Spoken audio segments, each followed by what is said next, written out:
Exodus 1. When Jacob went to Egypt, his son Joseph was already there. So Jacob took his 11 other sons and their families. They were Reuben, Simeon, Levi, Judah, Issachar, Zebulun, Benjamin, Dan, Naphtali, Gad, and Asher. Altogether, Jacob had 70 children, grandchildren, and great-grandchildren who went with him. After Joseph, his brothers, and everyone else in that generation had died, the people of Israel became so numerous that the whole region of Goshen was full of them. Many years later, a new king came to power.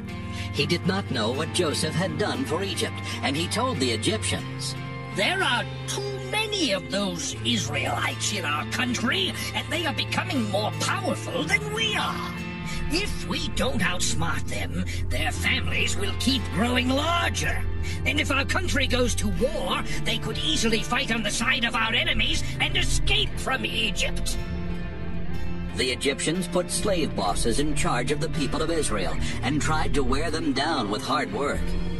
Those bosses forced them to build the cities of Pithom and Ramesses, where the king could store his supplies. But even though the Israelites were mistreated, their families grew larger, and they took over more land. Because of this, the Egyptians hated them worse than before, and made them work so hard that their lives were miserable. The Egyptians were cruel to the people of Israel, and forced them to make bricks and to mix mortar and to work in the fields. Finally, the king called in Shiphrah and Puah, the two women who helped the Hebrew mothers when they gave birth. He told them, "If a Hebrew woman gives birth to a girl, let the child live. If the baby is a boy, kill him." But the two women were faithful to God and did not kill the boys, even though the king had told them to. The king called them in again and asked, "Why are you letting those baby boys live?" They answered, "Hebrew women have their babies much quicker than Egyptian women. By the time we arrive, their babies are already born." God was good to the two women because they truly respected him, and he blessed them with children of their own. The Hebrews kept increasing, until finally the king gave a command to everyone in the nation. As soon as a Hebrew boy is born, throw him into the Nile River. But you can let the girls live. Exodus 2. A man from the Levi tribe married a woman from the same tribe, and she later had a baby boy. He was a beautiful child, and she kept him inside for 3 months. But when she could no longer keep him hidden, she made a basket out of reeds and covered it with tar. She put him in the basket and placed it in the tall grass along the edge of the Nile River. The baby's older sister stood off at a distance to see what would happen to him. About that time, one of the king's daughters came down to take a bath in the river, while her servant women walked along the riverbank. She saw the basket in the tall grass and sent one of the young women to pull it out of the water. When the king's daughter opened the basket, she saw the baby and felt sorry for him because he was crying. She said, "This must be one of the Hebrew babies." At once, the baby's older sister came up and asked, "Do you want me to get a Hebrew woman to take care of the baby for you?" "Yes," the king's daughter answered. So the girl brought the baby's mother, and the king's daughter told her, "Take care of this child, and I will pay you." The baby's mother carried him home and took care of him, and when he was old enough, she took him to the king's daughter who adopted him. She named him Moses because she said, "I pulled him out of the water." After Moses had grown up, he went out to where his own people were hard at work, and he saw an Egyptian beating one of them. Moses looked around to see if anyone was watching. Then he killed the Egyptian and hid his body in the sand. When Moses went out the next day, he saw 2 Hebrews fighting. So he went to the man who had started the fight and asked, "Why are you beating up one of your own people?" The man answered, "Who put you in charge of us and made you our judge? Are you planning to kill me, just as you killed that Egyptian?" This frightened Moses because he was sure that people must have found out what had happened. When the king heard what Moses had done, the king wanted to kill him, but Moses escaped and went to the land of Midian. One day, Moses was sitting there by a well when the 7 daughters of Jethro, the priest of Midian, came up to water their father's sheep and goats. Some shepherds tried to chase them away, but Moses came to their rescue and watered their animals. When Jethro's daughters returned home, their father asked, "Why have you come back so early today?" They answered, An Egyptian rescued us from the shepherds, and he even watered our sheep and goats. "Where is he?" Jethro asked. "Why did you leave him out there? Invite him to eat with us." Moses agreed to stay on with Jethro, who later let his daughter Zipporah marry Moses. And when she had a son, Moses said, I will name him Gershom, since I'm a foreigner in this country. After the death of the king of Egypt, the Israelites still complained because they were forced to be slaves. They cried out for help, and God heard their loud cries. He did not forget the promise he had made to Abraham, Isaac, and Jacob, and because he knew what was happening to his people, he felt sorry for them. Exodus 3. One day, Moses was taking care of the sheep and goats of his father-in-law, Jethro, the priest of Midian, and Moses decided to lead them across the desert to Sinai, the holy mountain. There an angel of the Lord appeared to him from a burning bush. Moses saw that the bush was on fire, but it was not burning up. This is strange, He said to himself. I'll go over and see why the bush isn't burning up. When the Lord saw Moses coming near the bush, he called him by name, and Moses answered, Here I am. God replied, Don't come any closer. Take off your sandals. The ground where you are standing is holy. I am the God who was worshipped by your ancestors, Abraham, Isaac, and Jacob. Moses was afraid to look at God, and so he hid his face. The Lord said, I have seen how my people are suffering as slaves in Egypt, and I have heard them beg for my help because of the way they are being mistreated. I feel sorry for them, and I have come down to rescue them from the Egyptians. I will bring my people out of Egypt into a country where there is good land, rich with milk and honey. I will give them the land where the Canaanites, Hittites, Amorites, Perizzites, Hivites, and Jebusites now live. My people have begged for my help, and I have seen how cruel the Egyptians are to them. Now, go to the king. I am sending you to lead my people out of his country.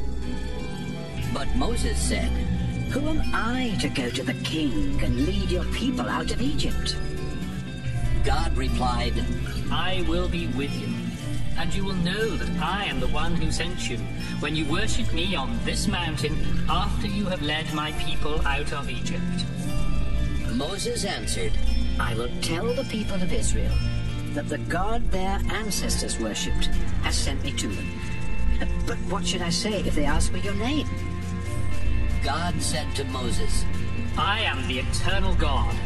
So tell them that the Lord, whose name is I Am, has sent you. This is my name forever, and it is the name the people must use from now on. Call together the leaders of Israel and tell them that the God who was worshipped by Abraham, Isaac, and Jacob has appeared to you. Tell them I have seen how terribly they are being treated in Egypt, and I promise to lead them out of their troubles. I will give them a land rich with milk and honey, where the Canaanites, Hittites, Amorites, Perizzites, Hivites, and Jebusites now live. The leaders of Israel will listen to you. Then you must take them to the king of Egypt and say, The Lord God of the Hebrews has appeared to us. Let us walk 3 days into the desert where we can offer a sacrifice to him. But I know that the king of Egypt won't let you go unless something forces him to. So I will use my mighty power to perform all kinds of miracles and strike down the Egyptians. Then the king will send you away. After I punish the Egyptians, they will be so afraid of you that they will give you anything you want. You are my people, and I will let you take many things with you when you leave the land of Egypt. Every Israelite woman will go to her Egyptian neighbors or to any Egyptian woman living in her house. She will ask them for gold and silver jewelry and for their finest clothes. The Egyptians will give them to you, And you will put these fine things on your sons and daughters. You will carry all this away when you leave Egypt. Exodus 4. Moses asked the Lord, Suppose everyone refuses to listen to my message, and no one believes that you really appeared to me. The Lord answered, What's that in your hand? A walking stick. Moses replied. Throw it down. The Lord commanded. So Moses threw the stick on the ground. It immediately turned into a snake, and Moses jumped back. Pick it up by the tail. The Lord told him. And when Moses did this, the snake turned back into a walking stick. Do this, the Lord said, and the Israelites will believe that you have seen me, the God who was worshipped by their ancestors Abraham, Isaac, and Jacob. Next, the Lord commanded Moses, Put your hand inside your shirt. Moses obeyed, and when he took it out, his hand had turned white as snow, like someone with leprosy. Put your hand back inside your shirt, the Lord told him. Moses did so, and when he took it out again, it was as healthy as the rest of his body. Then the Lord said, If no one believes either of these miracles, take some water from the Nile River and pour it on the ground. The water will immediately turn into blood. Moses replied, I have never been a good speaker. I wasn't one before you spoke to me, and I'm not one now. I am slow at speaking, and I can never think of what to say. But the Lord answered, Who makes people able to speak, or makes them deaf or unable to speak? Who gives them sight, or makes them blind? Don't you know that I am the one who does these things? Now go. When you speak, I will be with you, and give you the words to say. Moses begged, Lord, please send someone else to do it. The Lord became irritated with Moses and said, What about your brother Aaron, the Levite? I know he is a good speaker. He is already on his way here to visit you, and he will be happy to see you again. Aaron will speak to the people for you, and you will be like me, telling Aaron what to say. I will be with both of you as you speak, and I will tell each of you what to do. Now, take this walking stick and use it to perform miracles. Moses went to his father-in-law Jethro and asked, Please let me return to Egypt to see if any of my people are still alive. All right, Jethro replied. I hope all goes well. But even before this, the Lord had told Moses, Leave the land of Midian and return to Egypt. Everyone who wanted to kill you is dead. So Moses put his wife and sons on donkeys and headed for Egypt, holding the walking stick that had the power of God. On the way, the Lord said to Moses, When you get to Egypt, go to the king and work the miracles I have shown you. But I will make him so stubborn that he will refuse to let my people go.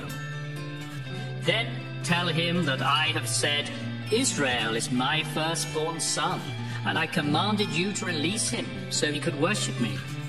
But you refused, and now I will kill your firstborn son. One night, while Moses was in camp, the Lord was about to kill him. But Zipporah circumcised her son with a flint knife.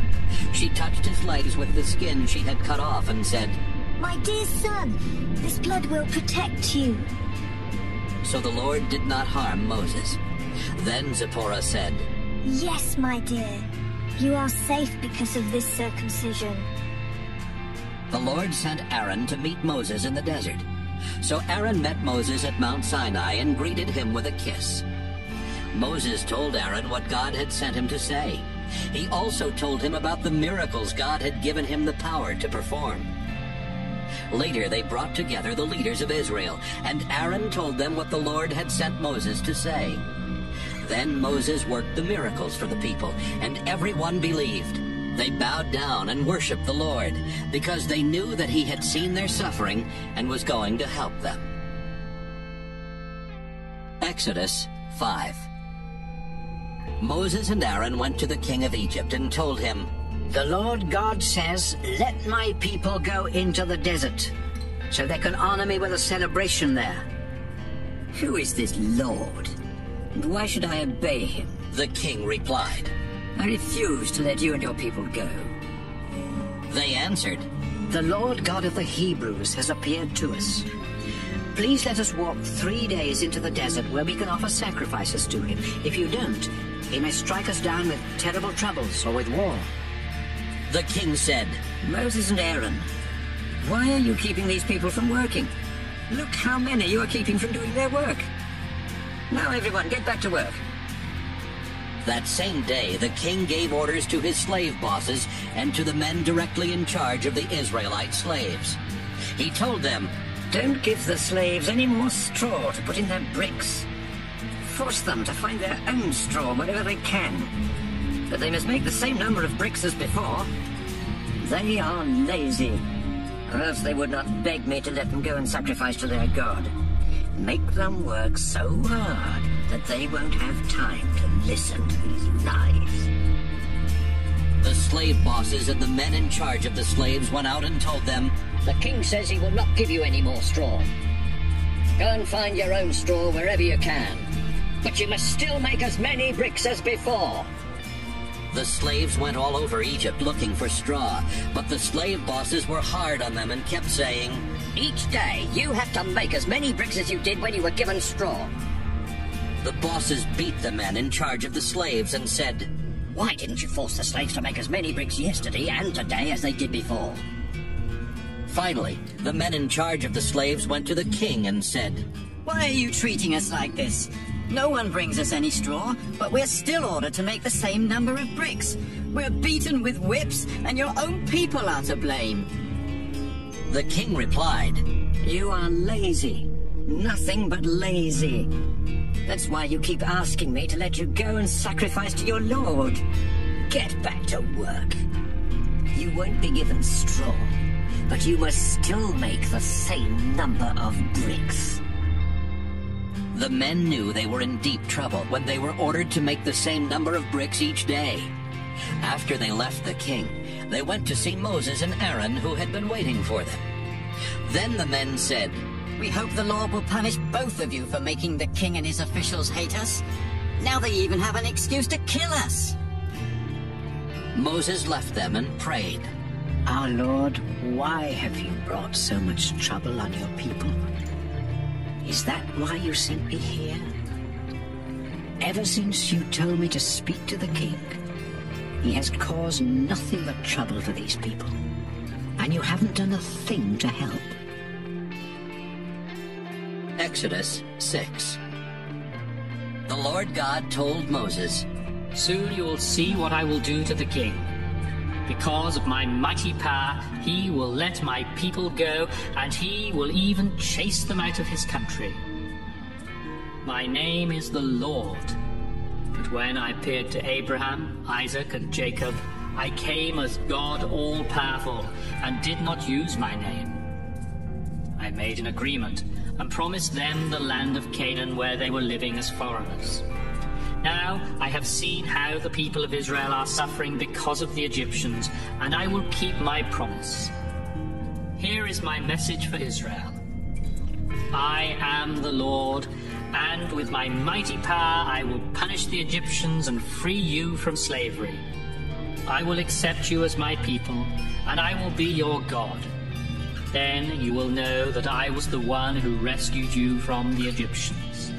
I will bring you into the land that I solemnly promised Abraham, Isaac, and Jacob, and it will be yours. I am the Lord. When Moses told this to the Israelites, they were too discouraged and mistreated to believe him. Then the Lord told Moses to demand that the king of Egypt let the Israelites leave. But Moses replied, I'm not a powerful speaker. If the Israelites won't listen to me, why should the king of Egypt? But the Lord sent Aaron and Moses with a message for the Israelites and for the king. He also ordered Aaron and Moses to free the people from Egypt. The following men were the heads of their ancestral clans. The sons of Reuben, Jacob's oldest son, were Hanok, Palu, Hezron, and Carmi. The sons of Simeon were Jemuel, Jamin, Ohad, Jachin, Zohar, and Shaul, the son of a Canaanite woman. Levi lived to be 137. His sons were Gershon, Kohath, and Merari. Gershon's sons were Libni and Shimei. Kohath lived to be 133. His sons were Amram, Izhar, Hebron, and Uzziel. Merari's sons were Malai and Mushi. All of the above were from the Levi tribe. Amram lived to be 137. He married his father's sister Jochebed, and they had two sons, Aaron and Moses. Izhar's sons were Korah, Nepheg, and Zichri.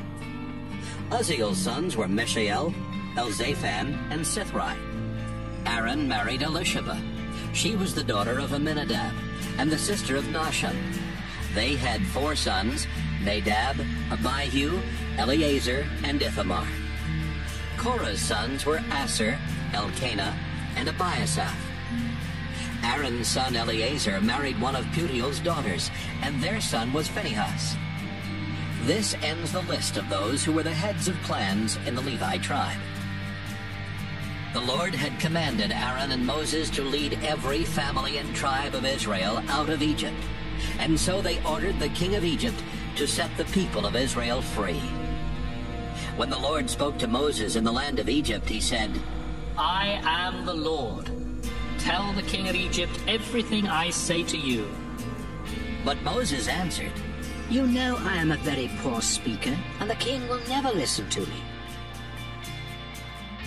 Exodus 7. The Lord said, I am going to let your brother Aaron speak for you. He will tell your message to the king, just as a prophet speaks my message to the people. Tell Aaron everything I say to you, and he will order the king to let my people leave his country. But I will make the king so stubborn that he won't listen to you. He won't listen even when I do many terrible things to him and his nation. Then I will bring a final punishment on Egypt, and the king will let Israel's families and tribes go. When this happens, the Egyptians will know that I am the Lord. Moses and Aaron obeyed the Lord and spoke to the king. At the time, Moses was 80 years old and Aaron was 83.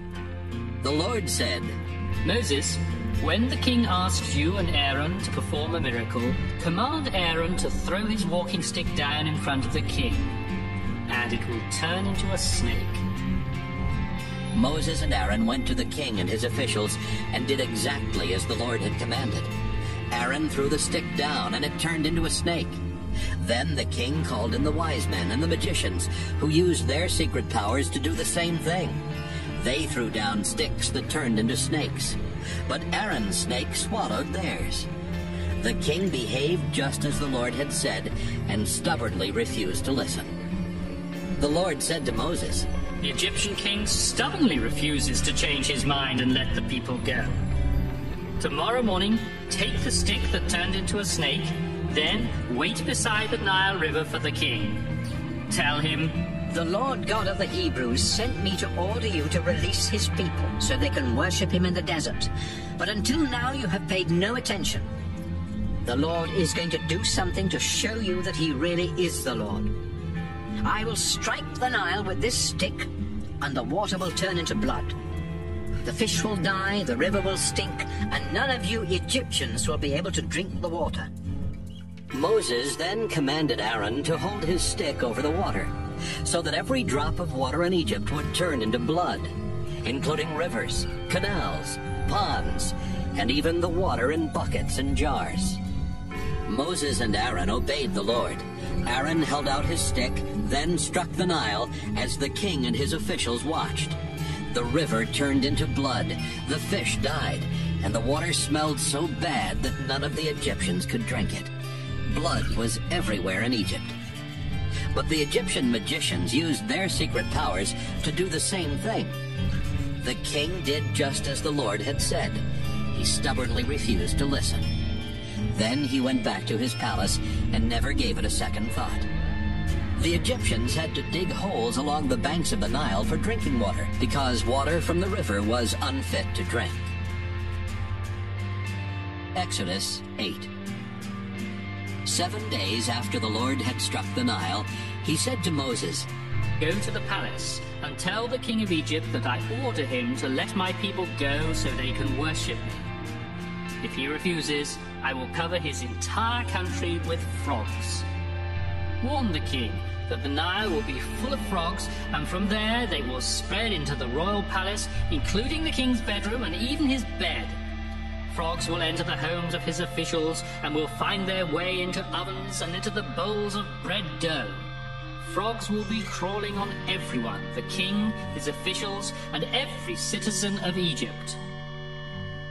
Moses, now command Aaron to hold his stick over the water. Then frogs will come from all rivers, canals, and ponds in Egypt, and they will cover the land. Aaron obeyed, and suddenly frogs were everywhere in Egypt. But the magicians used their secret powers to do the same thing. The king sent for Moses and Aaron and told them, "If you ask the Lord to take these frogs away from me and my people, I will let your people go and offer sacrifices to him." "All right," Moses answered. "You choose the time when I am to pray for the frogs to stop bothering you, your officials, and your people, and for them to leave your houses and be found only in the river." "Do it tomorrow," the king replied. "As you wish," Moses agreed. "Then everyone will discover that there is no God like the Lord, and frogs will no longer be found anywhere except in the Nile." After Moses and Aaron left the palace, Moses begged the Lord to do something about the frogs he had sent as punishment for the king. The Lord listened to Moses, and frogs died everywhere, in houses, yards, and fields. The dead frogs were placed in piles, and the whole country began to stink. But when the king saw that things were now better, he again did just as the Lord had said, and stubbornly refused to listen to Moses and Aaron. The Lord said to Moses, "Command Aaron to strike the ground with his walking stick, and everywhere in Egypt the dust will turn into gnats." They obeyed, and when Aaron struck the ground with the stick, gnats started swarming on people and animals. In fact, every speck of dust in Egypt turned into a gnat. When the magicians tried to use their secret powers to do this, they failed, and gnats stayed on people and animals. The magicians told the king, God has done this. But as the Lord had said, the king was too stubborn to listen. The Lord said to Moses, "Early tomorrow morning, while the king is on his way to the river, go and say to him, 'The Lord commands you to let his people go so they can worship him. If you don't, he will send swarms of flies to attack you, your officials, and every citizen of your country. Houses will be full of flies, and the ground will crawl with them. The Lord's people in Goshen won't be bothered by flies, but your people in the rest of the country will be tormented by them. That's how you will know that the Lord is here in Egypt. This miracle will happen tomorrow." The Lord kept his promise. The palace and the homes of the royal officials swarmed with flies, and the rest of the country was infested with them as well. Then the king sent for Moses and Aaron and told them, "Go sacrifice to your God, but stay here in Egypt." "That's impossible," Moses replied. "Any sacrifices we offer to the Lord our God would disgust the Egyptians, and they would stone us to death. No, indeed, the Lord has ordered us to walk 3 days into the desert before offering sacrifices to him, and that's what we have to do." Then the king told him, "I'll let you go into the desert to offer sacrifices if you don't go very far. But in the meantime, pray for me." "Your Majesty," Moses replied, "I'll pray for you as soon as I leave. And by tomorrow the flies will stop bothering you, your officials, and the citizens of your country. Only make sure that you're telling the truth this time, and that you really intend to let our people offer sacrifices to the Lord." After leaving the palace, Moses prayed, and the Lord answered his prayer. Not a fly was left to pester the king, his officials, or anyone else in Egypt. But the king turned stubborn again and would not let the people go. Exodus 9. The Lord sent Moses with this message for the king of Egypt. The Lord God of the Hebrews commands you to let his people go so they can worship him. If you keep refusing, he will bring a terrible disease on your horses and donkeys, your camels and cattle, and your sheep and goats. But the Lord will protect the animals that belong to the people of Israel, and none of theirs will die. Tomorrow is the day the Lord has set to do this. It happened the next day. All of the animals belonging to the Egyptians died, but the Israelites did not lose even one. When the king found out, he was still too stubborn to let the people go. The Lord said to Moses and Aaron, Take a few handfuls of ashes from a stove and have Moses throw them into the air. Be sure the king is watching. The ashes will blow across the land of Egypt, causing sores to break out on people and animals. So they took a few handfuls of ashes and went to the king. Moses threw them into the air, and sores immediately broke out on the Egyptians and their animals. The magicians were suffering so much from the sores that they could not even come to Moses. Everything happened just as the Lord had told Moses. He made the king too stubborn to listen to Moses and Aaron. The Lord told Moses to get up early the next morning and say to the king, The Lord God of the Hebrews commands you to let his people go so they can worship him. If you don't, he will send his worst plagues to strike you, your officials, and everyone else in your country. Then you will find out that no one can oppose the Lord. In fact, he could already have sent a terrible disease and wiped you from the face of the earth. But he has kept you alive just to show you his power and to bring honor to himself everywhere in the world. You are still determined not to let the Lord's people go, all right? At this time tomorrow, he will bring on Egypt the worst hailstorm in its history. You had better give orders for every person and every animal in Egypt to take shelter. If they don't, they will die. Some of the king's officials were frightened by what the Lord had said, and they hurried off to make sure their slaves and animals were safe. But others paid no attention to his threats and left their slaves and animals out in the open. Then the Lord told Moses, Stretch your arm toward the sky, so that hailstones will fall on people, animals, and crops in the land of Egypt. Moses pointed his walking stick toward the sky, and hailstones started falling everywhere. Thunder roared and lightning flashed back and forth, striking the ground. This was the worst storm in the history of Egypt. People, animals, and crops were pounded by the hailstones, and bark was stripped from trees. Only Goshen, where the Israelites lived, was safe from the storm. The king sent for Moses and Aaron and told them, Now I have really sinned. My people and I are guilty, and the Lord is right. We can't stand any more of this thunder and hail. Please ask the Lord to make it stop. Your people can go. You don't have to stay in Egypt any longer. Moses answered, As soon as I leave the city, I will lift my arms in prayer. When the thunder and hail stop, you will know that the earth belongs to the Lord. But I am certain that neither you nor your officials really fear the Lord God. Meanwhile, the flax and barley crops had been destroyed by the storm because they were ready to ripen. But the wheat crops ripened later, and they were not damaged. After Moses left the royal palace in the city, he lifted his arms in prayer to the Lord, and the thunder, hail, and drenching rain stopped. When the king realized that the storm was over, he disobeyed once more. He and his officials were so stubborn that he refused to let the Israelites go. This was exactly what the Lord had said would happen. Exodus 10. The Lord said to Moses, Go back to the king. I have made him and his officials stubborn, so that I could work these miracles. I did this because I want you to tell your children and your grandchildren about my miracles and about my harsh treatment of the Egyptians. Then all of you will know that I am the Lord. Moses and Aaron went to the king and told him that the Lord God of the Hebrews had said, "How long will you stubbornly refuse to obey? Release my people so they can worship me. Do this by tomorrow, or I will cover your country with so many locusts that you won't be able to see the ground. Most of your crops were ruined by the hailstones, but these locusts will destroy what little is left, including the trees.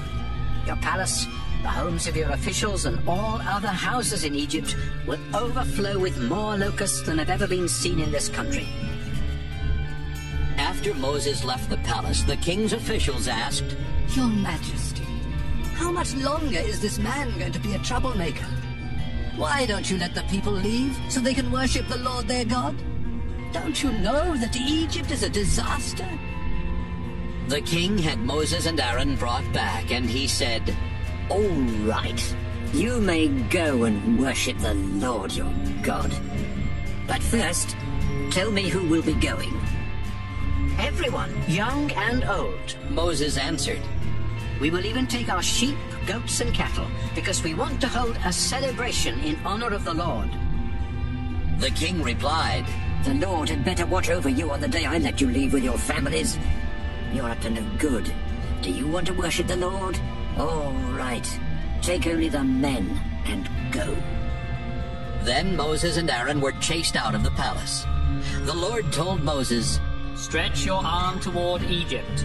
Swarms of locusts will come and eat everything left by the hail." Moses held out his walking stick, and the Lord sent an east wind that blew across Egypt the rest of the day and all that night. By morning, locusts were swarming everywhere. Never before had there been so many locusts in Egypt, and never again will there be so many. The ground was black with locusts, and they ate everything left on the trees and in the fields. Nothing green remained in Egypt, not a tree or a plant. At once, the king sent for Moses and Aaron. He told them, "I have sinned against the Lord your God and against you. Forgive me one more time, and ask the Lord to stop these insects from killing every living plant." Moses left the palace and prayed. Then the Lord sent a strong west wind that swept the locusts into the Red Sea. Not one locust was left anywhere in Egypt. But the Lord made the king so stubborn that he still refused to let the Israelites go. The Lord said to Moses, "Stretch your arm toward the sky, and everything will be covered with darkness thick enough to touch." Moses stretched his arm toward the sky, and Egypt was covered with darkness for 3 days. During that time, the Egyptians could not see each other or leave their homes. But there was light where the Israelites lived. The king sent for Moses and told him, "Go worship the Lord, and take your families with you. Just leave your sheep, goats, and cattle." "No," Moses replied. "You must let us offer sacrifices to the Lord our God, and we won't know which animals we will need until we get there. That's why we can't leave even one of them here." This time, the Lord made the king so stubborn that he said to Moses, "Get out and stay out. If you ever come back, you're dead." "Have it your way," Moses answered. "You won't see me again." Exodus 11. The Lord said to Moses, "I am going to punish the king of Egypt and his people one more time. Then the king will gladly let you leave his land, so that I will stop punishing the Egyptians. He will even chase you out. Now, go and tell my people to ask their Egyptian neighbors for gold and silver jewelry." So the Lord made the Egyptians greatly respect the Israelites, and everyone, including the king and his officials, considered Moses an important leader. Moses went to the king and said, "I have come to let you know what the Lord is going to do. About midnight, he will go through the land of Egypt, and wherever he goes, the firstborn son in every family will die. Your own son will die, and so will the son of the lowest slave woman. Even the firstborn males of cattle will die. Everywhere in Egypt, there will be loud crying. Nothing like this has ever happened before or will ever happen again. But there won't be any need for the Israelites to cry. Things will be so quiet that not even a dog will be heard barking. Then you Egyptians will know that the Lord is good to the Israelites even while he punishes you. Your leaders will come and bow down, begging me to take my people and leave your country. Then we will leave. Moses was very angry. He turned and left the king. What the Lord had earlier said to Moses came true. He had said, "The king of Egypt won't listen. Then I will perform even more miracles." So the king of Egypt saw Moses and Aaron work miracles, but the Lord made him stubbornly refuse to let the Israelites leave his country. Exodus 12. Sometime later, the Lord said to Moses and Aaron, "This month is to be the first month of the year for you. Tell the people of Israel that on the 10th day of this month, the head of each family must choose a lamb or a young goat for his family to eat. If any family is too small to eat the whole animal, they must share it with their next-door neighbors. Choose either a sheep or a goat, but it must be a 1-year-old male that has nothing wrong with it, and it must be large enough for everyone to have some of the meat. Each family must take care of its animal until the evening of the 14th day of the month, when the animals are to be killed. Some of the blood must be put on the 2 doorposts and above the door of each house where the animals are to be eaten. That night, the animals are to be roasted and eaten together with bitter herbs and thin bread made without yeast. Don't eat the meat raw or boiled. The entire animal, including its head, legs, and insides, must be roasted. Eat what you want that night, and the next morning, burn whatever is left. When you eat the meal, be dressed and ready to travel. Have your sandals on. Carry your walking stick in your hand and eat quickly. This is the Passover festival in honor of me, your Lord. That same night, I will pass through Egypt and kill the firstborn son in every family and the firstborn male of all animals. I am the Lord, and I will punish the gods of Egypt. The blood on the houses will show me where you live, and when I see the blood, I will pass over you. Then you won't be bothered by the terrible disasters I will bring on Egypt. Remember this day, and celebrate it each year as a festival in my honor. For 7 days you must eat bread made without yeast, and on the first of these 7 days, you must remove all yeast from your homes. If you eat anything made with yeast during this festival, you will no longer be part of Israel. Meet together for worship on the 1st and 7th days of the festival. The only work you are allowed to do on either of these 2 days is that of preparing the bread. Celebrate this festival of thin bread as a way of remembering the day that I brought your families and tribes out of Egypt. And do this each year.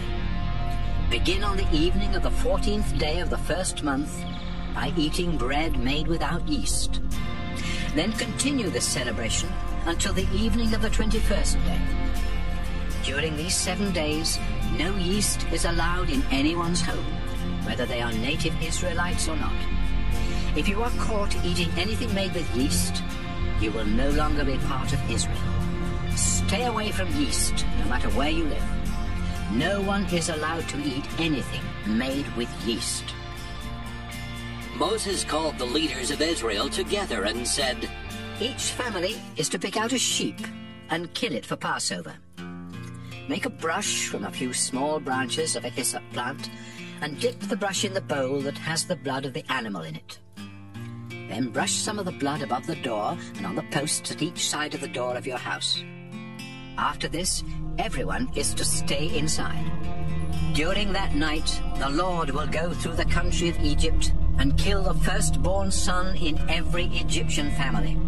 He will see where you have put the blood, and he will not come into your house. His angel that brings death will pass over and not kill your firstborn sons. After you have entered the country promised to you by the Lord, you and your children must continue to celebrate Passover each year. your children will ask you, "What are we celebrating?" And you will answer, "The Passover animal is killed to honor the Lord. We do these things because on that night, long ago, the Lord passed over the homes of our people in Egypt. He killed the firstborn sons of the Egyptians, but he saved our children from death." After Moses finished speaking, the people of Israel knelt down and worshipped the Lord. Then they left and did what Moses and Aaron had told them to do. At midnight, the Lord killed the firstborn son of every Egyptian family, from the son of the king to the son of every prisoner in jail. He also killed the firstborn male of every animal that belonged to the Egyptians. That night, the king, his officials, and everyone else in Egypt got up and started crying bitterly. In every Egyptian home, someone was dead. During the night, the king sent for Moses and Aaron and told them, "Get your people out of my country and leave us alone. Go and worship the Lord as you have asked. Take your sheep, goats, and cattle and get out. But ask your God to be kind to me." The Egyptians did everything they could to get the Israelites to leave their country fast. They said, "Please hurry and leave. If you don't, we will all be dead." So the Israelites quickly made some bread dough and put it in pans. But they did not mix any yeast in the dough to make it rise. They wrapped cloth around the pans and carried them on their shoulders. The Israelites had already done what Moses had told them to do. They had gone to their Egyptian neighbors and asked for gold and silver and for clothes. The Lord had made the Egyptians friendly toward the people of Israel, and they gave them whatever they asked for. In this way, they carried away the wealth of the Egyptians when they left Egypt. The Israelites walked from the city of Ramesses to the city of Succoth. There were about 600,000 of them, not counting women and children. Many other people went with them as well, and there were also a lot of sheep, goats, and cattle. They left Egypt in such a hurry that they did not have time to prepare any food except the bread dough made without yeast. So they baked it and made thin bread. The Lord's people left Egypt exactly 430 years after they had arrived. On that night, the Lord kept watch for them. And on this same night each year, Israel will always keep watch in honor of the Lord. The Lord gave Moses and Aaron the following instructions for celebrating Passover. No one except Israelites may eat the Passover meal. Your slaves may eat the meal if they have been circumcised, but no foreigners who work for you are allowed to have any. The entire meal must be eaten inside, and no one may leave the house during the celebration.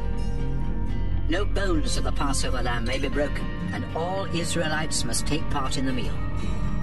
If anyone who isn't an Israelite wants to celebrate Passover with you, every man and boy in that family must first be circumcised. Then they may join in the meal, just like native Israelites. No uncircumcised man or boy may eat the Passover meal. This law applies both to native Israelites and to those foreigners who live among you. The Israelites obeyed everything the Lord had commanded Moses and Aaron to tell them. And on that same day, the Lord brought Israel's families and tribes out of Egypt. Exodus 13. The Lord said to Moses, Dedicate to me the firstborn son of every family and the firstborn males of your flocks and herds. These belong to me. Moses said to the people, Remember this day in the month of Abib. It is the day when the Lord's mighty power rescued you from Egypt, where you were slaves. Do not eat anything made with yeast. The Lord promised your ancestors that he would bring you into the land of the Canaanites, Hittites, Amorites, Hivites, and Jebusites. It is a land rich with milk and honey. Each year during the month of Abib, celebrate these events in the following way. For 7 days, you are to eat bread made without yeast. And on the 7th day, you are to celebrate a festival in honor of the Lord. During those 7 days, you must not eat anything made with yeast, or even have yeast anywhere near your homes. Then, on the 7th day, you must explain to your children that you do this because the Lord brought you out of Egypt. This celebration will be like wearing a sign on your hand or on your forehead, because then you will pass on to others the teaching of the Lord, whose mighty power brought you out from Egypt. Celebrate this festival each year at the same time. The Lord will give you the land of the Canaanites, just as he promised you and your ancestors. From then on, you must give him every firstborn son from your families, and every firstborn male from your animals, because these belong to him. You can save the life of a firstborn donkey by sacrificing a lamb. If you don't, you must break the donkey's neck. You must save every firstborn son. In the future, your children will ask what this ceremony means. Explain it to them by saying, "The Lord used his mighty power to rescue us from slavery in Egypt. The king stubbornly refused to set us free. So the Lord killed the firstborn male of every animal and the firstborn son of every Egyptian family. This is why we sacrifice to the Lord every firstborn male of every animal and save every firstborn son." This ceremony will serve the same purpose as a sign on your hand or on your forehead, to tell how the Lord's mighty power rescued us from Egypt. After the king had finally let the people go, the Lord did not lead them through Philistine territory, though that was the shortest way. God had said, "If they are attacked, they may decide to return to Egypt." So he led them around through the desert and toward the Red Sea. The Israelites left Egypt prepared for battle. Moses had them take along the bones of Joseph, whose dying words had been, "God will come to your rescue, and when he does, be sure to take along my bones." The people of Israel left Succoth and camped at Etham at the border of Egypt near the desert. During the day, the Lord went ahead of his people in a thick cloud, and during the night he went ahead of them in a flaming fire. That way the Lord could lead them at all times, whether day or night. Exodus 14. At Etham the Lord said to Moses, "Tell the people of Israel to turn back and camp across from Pi-hahiroth near Baal-zephon, between Migdol and the Red Sea. The king will think they were afraid to cross the desert and that they are wandering around, trying to find another way to leave the country. I will make the king stubborn again, and he will try to catch you. Then I will destroy him and his army. People everywhere will praise me for my victory, and the Egyptians will know that I really am the Lord." The Israelites obeyed the Lord and camped where he told them. When the king of Egypt heard that the Israelites had finally left, he and his officials changed their minds and said, "Look what we have done! We let them get away, and they will no longer be our slaves." The king got his war chariot and army ready. He commanded his officers in charge of his 600 best chariots and all his other chariots to start after the Israelites. The Lord made the king so stubborn that he went after them, even though the Israelites proudly went on their way. But the king's horses and chariots and soldiers caught up with them while they were camping by the Red Sea near Pi-hahiroth and Baal-zephon. When the Israelites saw the king coming with his army, they were frightened and begged the Lord for help. They also complained to Moses. "Wasn't there enough room in Egypt to bury us? Is that why you brought us out here to die in the desert? Why did you bring us out of Egypt anyway? While we were there, didn't we tell you to leave us alone? We had rather be slaves in Egypt than die in this desert." But Moses answered, "Don't be afraid. Be brave, and you will see the Lord save you today. These Egyptians will never bother you again. The Lord will fight for you, and you won't have to do a thing." The Lord said to Moses, "Why do you keep calling out to me for help? Tell the Israelites to move forward. Then hold your walking stick over the sea. The water will open up and make a road where they can walk through on dry ground. I will make the Egyptians so stubborn that they will go after you. Then I will be praised because of what happens to the king and his chariots and cavalry. The Egyptians will know for sure that I am the Lord. All this time, God's angel had gone ahead of Israel's army, but now he moved behind them. A large cloud had also gone ahead of them, but now it moved between the Egyptians and the Israelites. The cloud gave light to the Israelites, but made it dark for the Egyptians, and during the night they could not come any closer. Moses stretched his arm over the sea, and the Lord sent a strong east wind that blew all night until there was dry land where the water had been. The sea opened up, and the Israelites walked through on dry land with a wall of water on each side. The Egyptian chariots and cavalry went after them. But before daylight, the Lord looked down at the Egyptian army from the fiery cloud and made them panic. Their chariot wheels got stuck and it was hard for them to move. So the Egyptians said to one another, "Let's leave these people alone. The Lord is on their side and he's fighting against us." The Lord told Moses, "Stretch your arm toward the sea. The water will cover the Egyptians and their cavalry and chariots." Moses stretched out his arm, and at daybreak the water rushed toward the Egyptians. They tried to run away, but the Lord drowned them in the sea. The water came and covered the chariots, the cavalry, and the whole Egyptian army that had followed the Israelites into the sea. Not one of them was left alive. But the sea had made a wall of water on each side of the Israelites, so they walked through on dry land.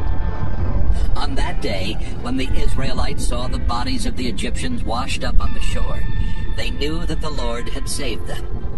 Because of the mighty power he had used against the Egyptians, the Israelites worshipped him and trusted him and his servant Moses. Exodus 15.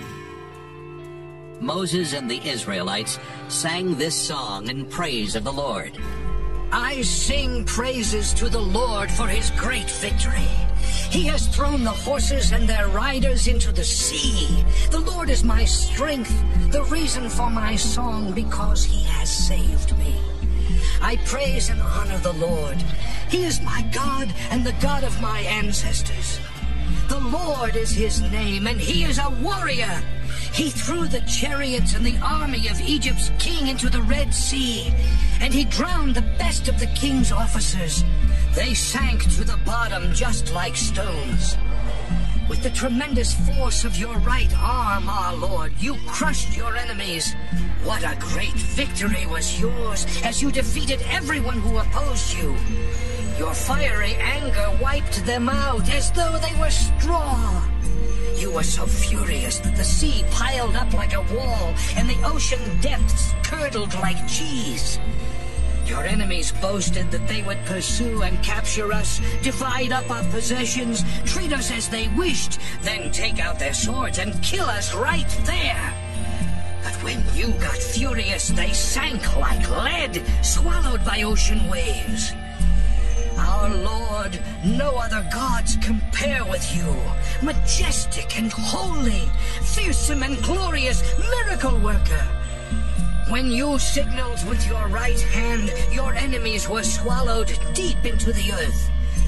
The people you rescued were led by your powerful love to your holy place. Nations learned of this and trembled. Philistines shook with horror. The leaders of Edom and of Moab were terrified. Everyone in Canaan fainted, struck down by fear. Our Lord, your powerful arm kept them still as a rock until the people you rescued for your very own had marched by. You will let your people settle on your chosen mountain where you built your home and your temple. Our Lord, you will rule forever. The Lord covered the royal Egyptian cavalry and chariots with the sea, after the Israelites had walked safely through on dry ground. Miriam, the sister of Aaron, was a prophet. So she took her tambourine and led the other women out to play their tambourines and to dance. Then she sang to them, Sing praises to the Lord for his great victory. He has thrown the horses and their riders into the sea. After the Israelites left the Red Sea, Moses led them through the Shur Desert for 3 days before finding water. They did find water at Marah, but it was bitter, which is how that place got its name. The people complained and said, Moses, what are we going to drink? Moses asked the Lord for help, and the Lord told him to throw a piece of wood into the water. Moses did so, and the water became fit to drink. At Marah, the Lord tested his people and also gave them some laws and teachings. Then he said, I am the Lord your God, and I cure your diseases. If you obey me by doing right and by following my laws and teachings, I won't punish you with the diseases I sent on the Egyptians. Later, the Israelites came to Elim, where there were 12 springs and 70 palm trees, so they camped there. Exodus 16. On the 15th day of the 2nd month, after the Israelites had escaped from Egypt, they left Elim and started through the western edge of the Sinai desert in the direction of Mount Sinai. There in the desert, they started complaining to Moses and Aaron. We wish the Lord had killed us in Egypt. When we lived there, we could at least sit down and eat all the bread and meat we wanted. But you have brought us out here into this desert where we are going to starve. The Lord said to Moses, I will send bread down from heaven like rain. Each day the people can go out and gather only enough for that day. That's how I will see if they obey me. But on the 6th day of each week, they must gather and cook twice as much. Moses and Aaron told the people, This evening you will know that the Lord was the one who rescued you from Egypt. And in the morning you will see his glorious power, because he has heard your complaints against him. Why should you grumble to us? Who are we? Then Moses continued, You will know that it is the Lord when he gives you meat each evening and more than enough bread each morning. He is really the one you are complaining about, not us. We are nobodies. But the Lord has heard your complaints. Moses turned to Aaron and said, Bring the people together, because the Lord has heard their complaints. Aaron was speaking to them when everyone looked out toward the desert and saw the bright glory of the Lord in a cloud. The Lord said to Moses, I have heard my people complain. Now tell them that each evening they will have meat, and each morning they will have more than enough bread. Then they will know that I am the Lord their God. That evening, a lot of quails came and landed everywhere in the camp, and the next morning dew covered the ground. After the dew had gone, the desert was covered with thin flakes that looked like frost. The people had never seen anything like this, and they started asking each other, What is it? Moses answered, This is the bread that the Lord has given you to eat. And he orders you to gather about 2 quarts for each person in your family. That should be more than enough. They did as they were told. Some gathered more and some gathered less according to their needs, and none was left over. Moses told them not to keep any overnight. Some of them disobeyed, but the next morning what they kept was stinking and full of worms, and Moses was angry. Each morning, everyone gathered as much as they needed, and in the heat of the day the rest melted. However, on the 6th day of the week, everyone gathered enough to have 4 quarts instead of 2. When the leaders reported this to Moses, he told them that the Lord had said, Tomorrow is the Sabbath, a sacred day of rest in honor of me. So gather all you want to bake or boil, and make sure you save enough for tomorrow. The people obeyed, and the next morning the food smelled fine and had no worms.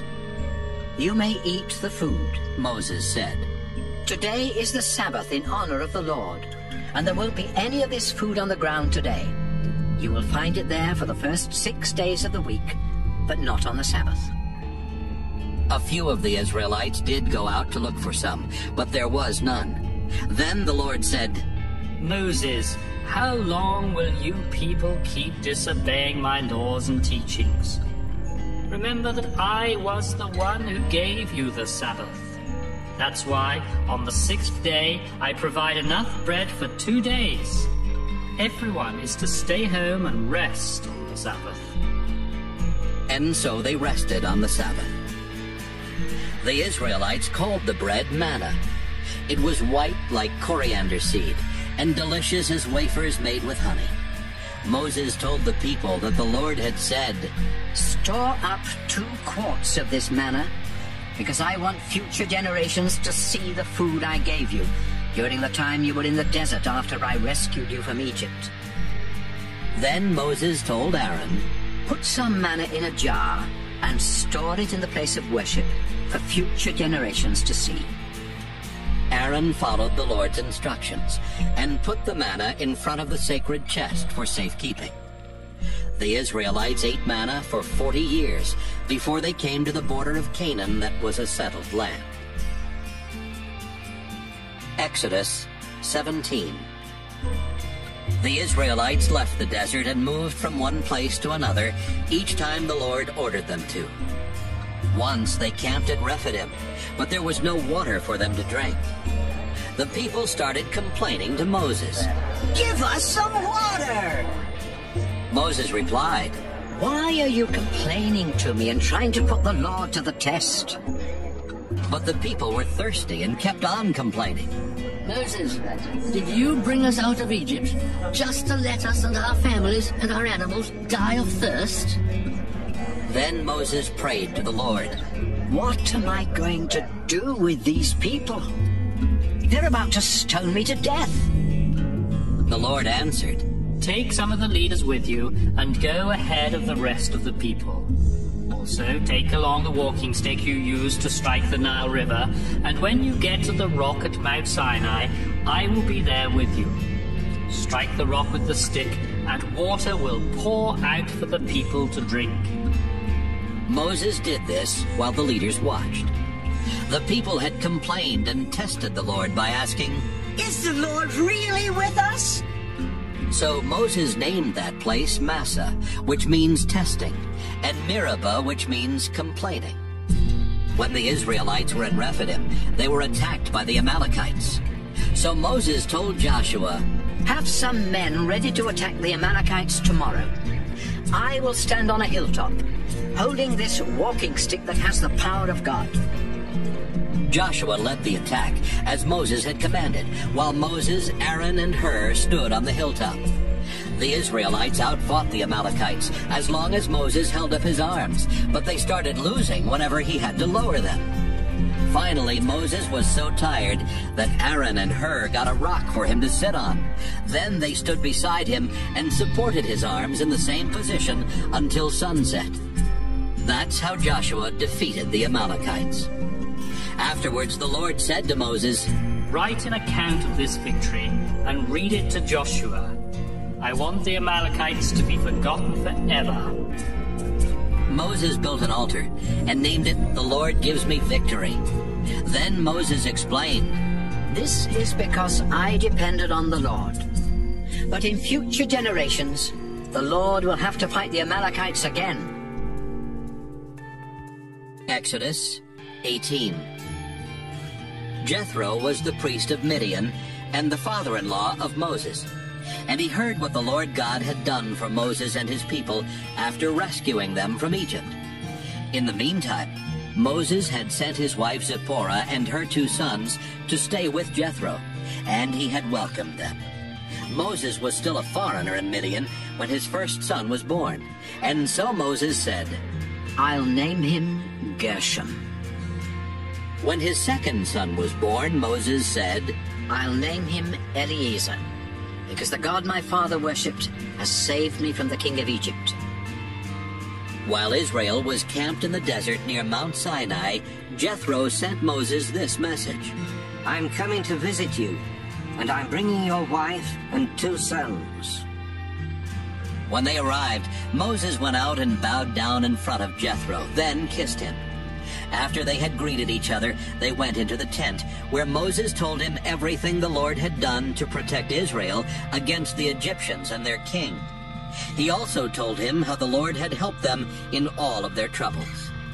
Jethro was so pleased to hear this good news about what the Lord had done that he shouted, "Praise the Lord!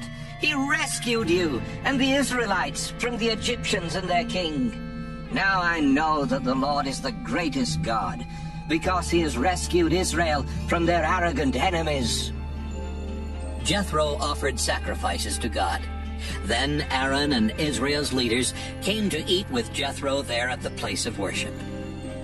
The next morning, Moses sat down at the place where he decided legal cases for the people, and everyone crowded around him until evening.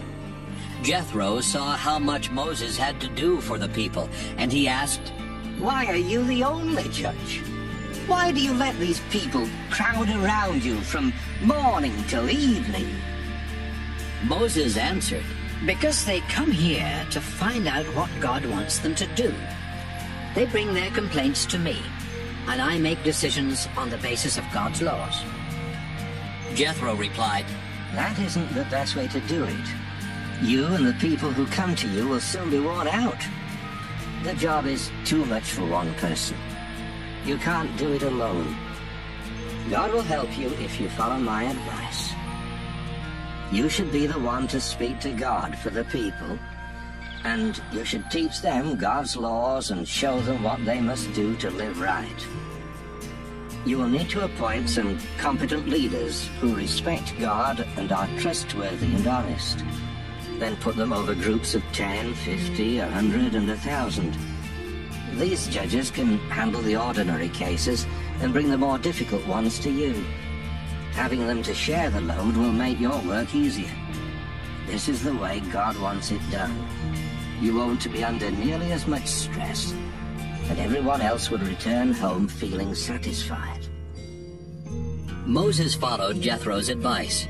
He chose some competent leaders from every tribe in Israel and put them over groups of 10, 50, 100, and 1,000. They served as judges, deciding the easy cases themselves, but bringing the more difficult ones to Moses. After Moses and his father-in-law Jethro had said goodbye to each other, Jethro returned home. Exodus 19. The Israelites left Rephidim. Then, 2 months after leaving Egypt, they arrived at the desert near Mount Sinai, where they set up camp at the foot of the mountain. Moses went up the mountain to meet with the Lord God, who told him to say to the people, "You saw what I did in Egypt, and you know how I brought you here to me, just as a mighty eagle carries its young. Now, if you will faithfully obey me, you will be my very own people. The whole world is mine, but you will be my holy nation and serve me as priests." Moses, that is what you must tell the Israelites. After Moses went back, he reported to the leaders what the Lord had said, and they promised, "We will do everything the Lord has commanded." So Moses told the Lord about this. The Lord said to Moses, "I will come to you in a thick cloud and let the people hear me speak to you. Then they will always trust you." Again Moses reported to the people what the Lord had told him. Once more the Lord spoke to Moses. "Go back and tell the people that today and tomorrow they must get themselves ready to meet me. They must wash their clothes and be ready by the day after tomorrow, when I will come down to Mount Sinai, where all of them can see me. Warn the people that they are forbidden to touch any part of the mountain. Anyone who does will be put to death, either with stones or arrows, and no one must touch the body of a person killed in this way. Even an animal that touches this mountain must be put to death. You may go up the mountain only after a signal is given on the trumpet." After Moses went down the mountain, he gave orders for the people to wash their clothes and make themselves acceptable to worship God. He told them to be ready in 3 days and not to have sex in the meantime. On the morning of the 3rd day, there was thunder and lightning. A thick cloud covered the mountain. A loud trumpet blast was heard, and everyone in camp trembled with fear. Moses led them out of the camp to meet God, and they stood at the foot of the mountain. Mount Sinai was covered with smoke, because the Lord had come down in a flaming fire. Smoke poured out of the mountain just like a furnace, and the whole mountain shook. The trumpet blew louder and louder. Moses spoke, and God answered him with thunder. The Lord came down to the top of Mount Sinai and told Moses to meet him there. Then he said, Moses, go and warn the people not to cross the boundary that you set at the foot of the mountain. They must not cross it to come and look at me, because if they do, many of them will die. Only the priests may come near me, and they must obey strict rules before I let them. If they don't, they will be punished. Moses replied, The people cannot come up the mountain. You warned us to stay away because it is holy. Then the Lord told Moses, Go down and bring Aaron back here with you. But the priests and people must not try to push their way through, or I will rush at them like a flood. After Moses had gone back down, he told the people what the Lord had said. Exodus 20. God said to the people of Israel, I am the Lord your God, the one who brought you out of Egypt where you were slaves. Do not worship any god except me. Do not make idols that look like anything in the sky or on earth or in the ocean under the earth. Don't bow down and worship idols. I am the Lord your God, and I demand all your love. If you reject me, I will punish your families for 3 or 4 generations. But if you love me and obey my laws, I will be kind to your families for thousands of generations. Do not misuse my name. I am the Lord your God, and I will punish anyone who misuses my name.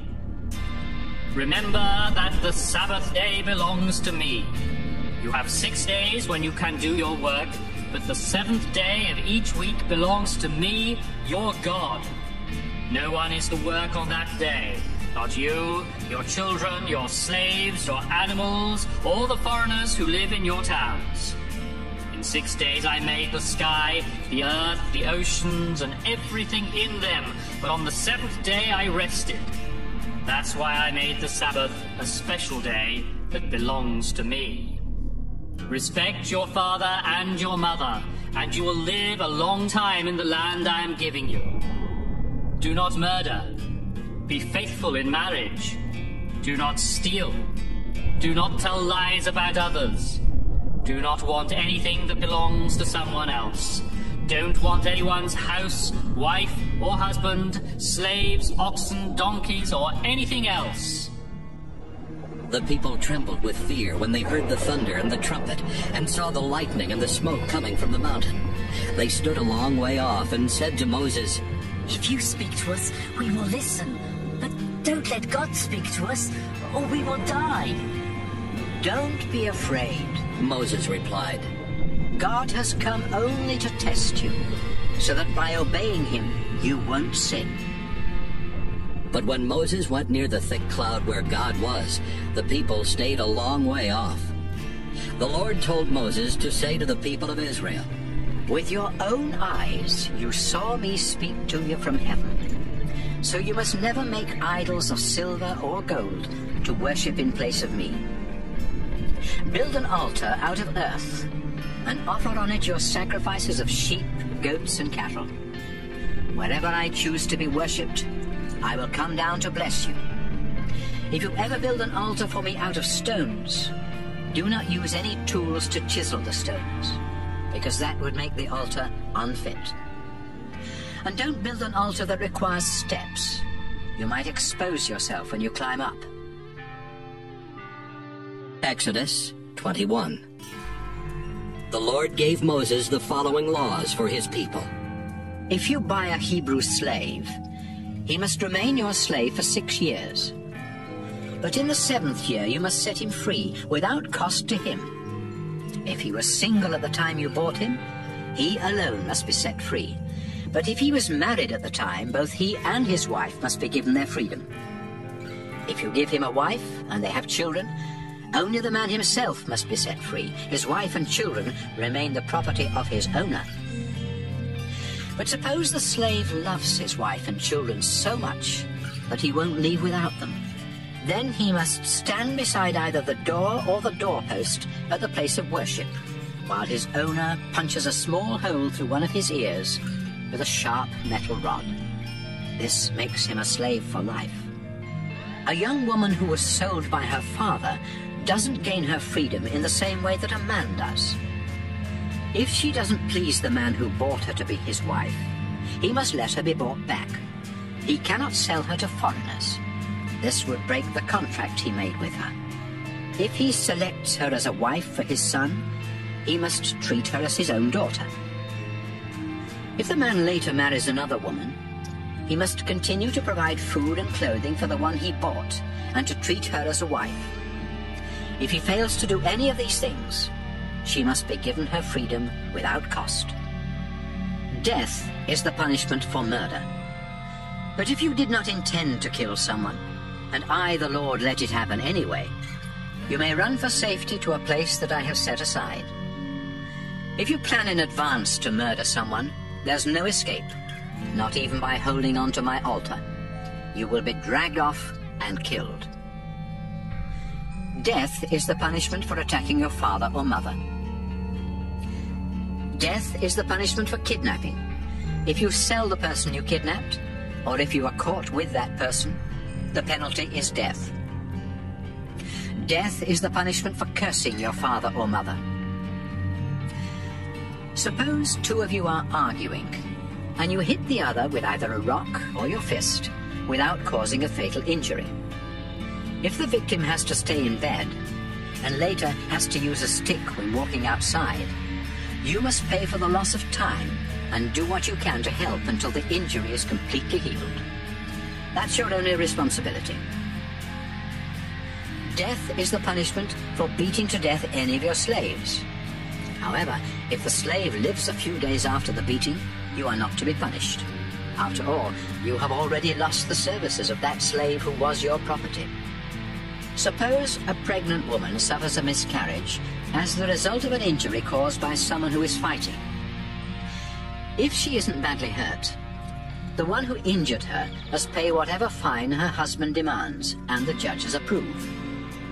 But if she is seriously injured, the payment will be life for life, eye for eye, tooth for tooth, hand for hand, foot for foot, burn for burn, cut for cut, and bruise for bruise. If you hit one of your slaves and cause the loss of an eye, the slave must be set free. The same law applies if you knock out a slave's tooth. The slave goes free.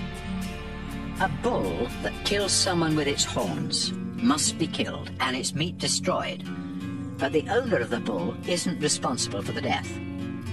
Suppose you own a bull that has been in the habit of attacking people, but you have refused to keep it fenced in.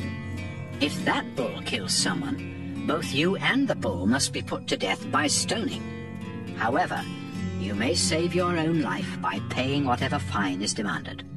This same law applies if the bull gores someone's son or daughter. If the bull kills a slave, you must pay the slave owner 30 pieces of silver for the loss of the slave, and the bull must be killed by stoning. Suppose someone's ox or donkey is killed by falling into an open pit that you dug or left uncovered on your property. You must pay for the dead animal, and it becomes yours. If your bull kills someone else's, yours must be sold. Then the money from your bull and the meat from the dead bull must be divided equally between you and the other owner. If you refuse to fence in a bull that is known to attack others, you must pay for any animal it kills, but the dead animal will belong to you. Exodus 22. If you steal an ox and slaughter or sell it, you must replace it with 5 oxen. If you steal a sheep and slaughter or sell it, you must replace it with 4 sheep. But if you cannot afford to replace the animals, you must be sold as a slave to pay for what you have stolen. If you steal an ox, donkey, or sheep and are caught with it still alive, you must pay the owner double. If you happen to kill a burglar who breaks into your home after dark, you are not guilty. But if you kill someone who breaks in during the day, you are guilty of murder. If you allow any of your animals to stray from your property and graze in someone else's field or vineyard, you must repay the damage from the best part of your own harvest of grapes and grain. If you carelessly let a fire spread from your property to someone else's, you must pay the owner for any crops or fields destroyed by the fire. Suppose a neighbor asks you to keep some silver or other valuables, and they are stolen from your house. If the thief is caught, the thief must repay double. But if the thief isn't caught, some judges will decide if you are the guilty one.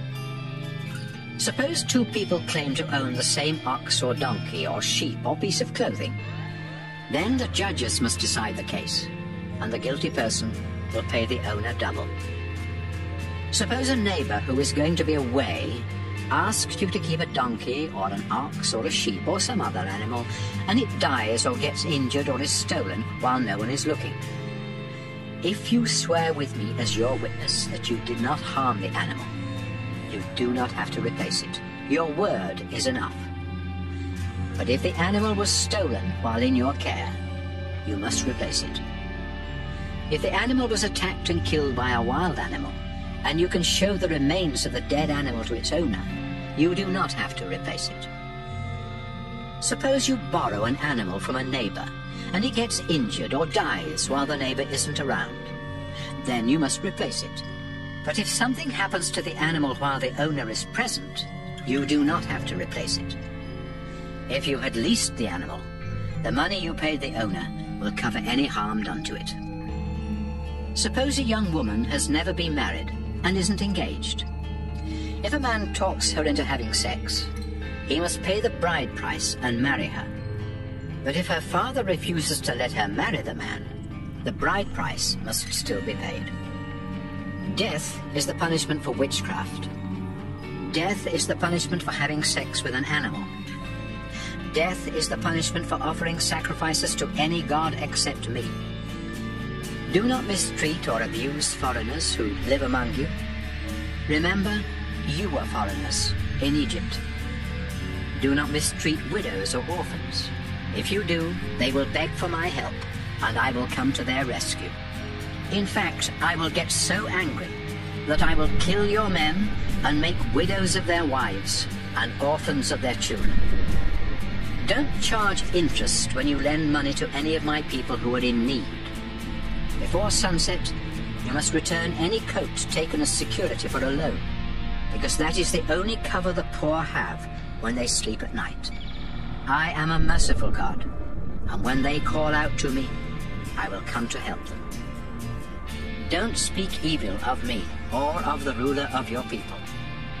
Don't fail to give me the offerings of grain and wine that belong to me.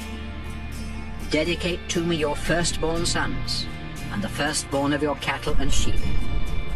Let the animals stay with their mothers for 7 days. Then, on the 8th day, give them to me, your God. You are my chosen people. So don't eat the meat of any of your livestock that was killed by a wild animal. Instead, feed the meat to dogs. Exodus 23. Don't spread harmful rumors or help a criminal by giving false evidence. Always tell the truth in court, even if everyone else is dishonest and stands in the way of justice. And don't favor the poor simply because they are poor. If you find an ox or a donkey that has wandered off, take it back where it belongs, even if the owner is your enemy. If a donkey is overloaded and falls down, you must do what you can to help, even if it belongs to someone who doesn't like you. Make sure that the poor are given equal justice in court. Don't bring false charges against anyone or sentence an innocent person to death. I won't forgive you if you do. Don't accept bribes. Judges are blinded and justice is twisted by bribes. Don't mistreat foreigners. You were foreigners in Egypt, and you know what it is like.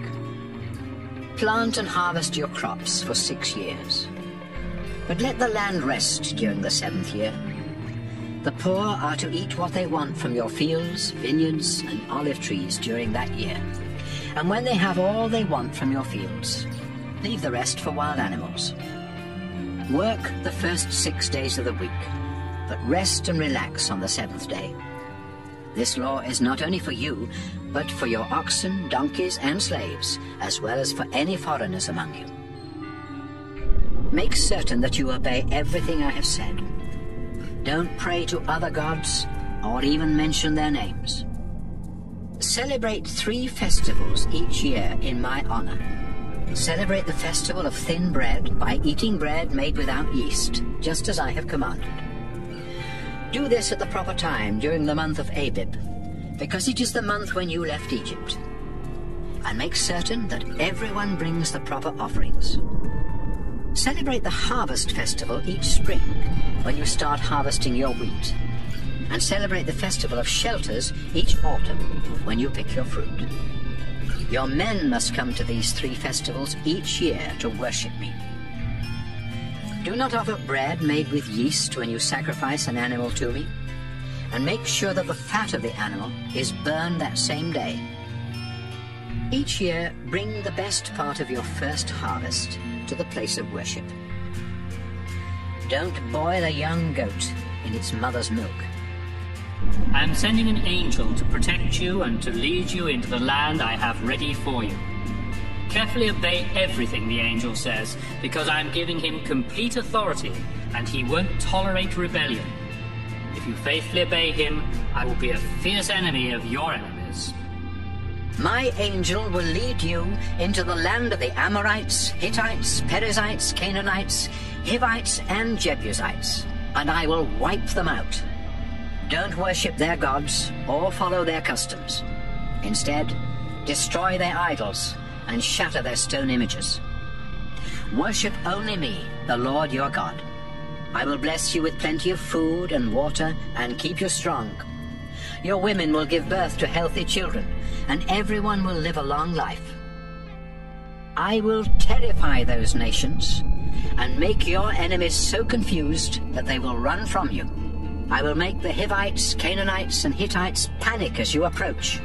But I won't do all this in the first year, because the land will become poor, and wild animals will be everywhere. Instead, I will force out your enemies little by little, and give your nation time to grow strong enough to take over the land. I will see that your borders reach from the Red Sea to the Euphrates River, and from the Mediterranean Sea to the desert. I will let you defeat the people who live there, and you will force them out of the land. But you must not make any agreements with them or with their gods. Don't let them stay in your land. They will trap you into sinning against me and worshipping their gods. Exodus 24. The Lord said to Moses, Come up to me on this mountain. Bring along Aaron, as well as his 2 sons, Nadab and Abihu, and 70 of Israel's leaders. They must worship me at a distance, but you are to come near. Don't let anyone else come up. Moses gave the Lord's instructions to the people, and they promised, We will do everything the Lord has commanded. Then Moses wrote down what the Lord had said. The next morning, Moses got up early. He built an altar at the foot of the mountain and set up a large stone for each of the 12 tribes of Israel. He also sent some young men to burn offerings and to sacrifice bulls as special offerings to the Lord. Moses put half of the blood from the animals into bowls and sprinkled the rest on the altar. Then he read aloud the Lord's commands and promises, and the people shouted, We will obey the Lord and do everything he has commanded. Moses took the blood from the bowls and sprinkled it on the people. Next he told them, With this blood, the Lord makes his agreement with you. Moses and Aaron, together with Nadab and Abihu and the 70 leaders, went up the mountain and saw the God of Israel. Under his feet was something that looked like a pavement made out of sapphire, and it was as bright as the sky. Even though these leaders of Israel saw God, he did not punish them, so they ate and drank. The Lord said to Moses, Come up on the mountain and stay here for a while. I will give you the 2 flat stones on which I have written the laws that my people must obey. Moses and Joshua, his assistant, got ready. Then Moses started up the mountain to meet with God. Moses had told the leaders, "Wait here until we come back. Aaron and Hur will be with you, and they can settle any arguments while we are away." When Moses went up on Mount Sinai, a cloud covered it, and the bright glory of the Lord came down and stayed there. The cloud covered the mountain for 6 days, and on the 7th day the Lord told Moses to come into the cloud. Moses did so, and stayed there 40 days and nights. To the people, the Lord's glory looked like a blazing fire on top of the mountain. Exodus 25. The Lord said to Moses, "Tell everyone in Israel who wants to give gifts that they must bring them to you. Here is a list of what you are to collect: gold, silver and bronze, blue, purple and red wool, fine linen, goat hair, tanned ram skins, fine leather, acacia wood, olive oil for the lamp, sweet-smelling spices to mix with the oil for dedicating the tent and ordaining the priests, and onyx stones for the sacred vest and the breastpiece. I also want them to build a special place where I can live among my people. Make it and its furnishings exactly like the pattern I will show you. Tell the people to build a chest of acacia wood 45 inches long, 27 inches wide, and 27 inches high. Cover it inside and out with pure gold, and put a gold edging around the lid. Make 4 gold rings, and fasten one of them to each of the 4 legs of the chest. Make 2 poles of acacia wood. Cover them with gold, and put them through the rings so the chest can be carried by the poles. Don't ever remove the poles from the rings. When I give you the 10 Commandments written on 2 flat stones, put them inside the chest. Cover the lid of the chest with pure gold. Then hammer out 2 winged creatures of pure gold and fasten them to the lid at the ends of the chest. The creatures must face each other with their wings spread over the chest. Inside it, place the 2 flat stones with the 10 Commandments and put the gold lid on top of the chest. I will meet you there between the 2 creatures and tell you what my people must do and what they must not do. Make a table of acacia wood 36 inches long, 18 inches wide, and 27 inches high. Cover it with pure gold and put a gold edging around it with a border 3 inches wide.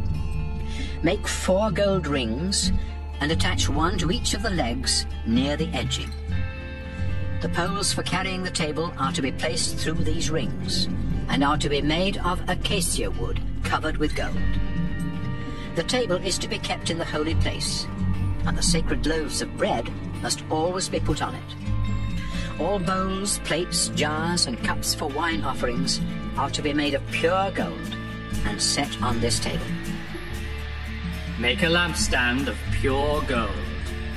The whole lampstand, including its decorative flowers, must be made from a single piece of hammered gold with 3 branches on each of its 2 sides.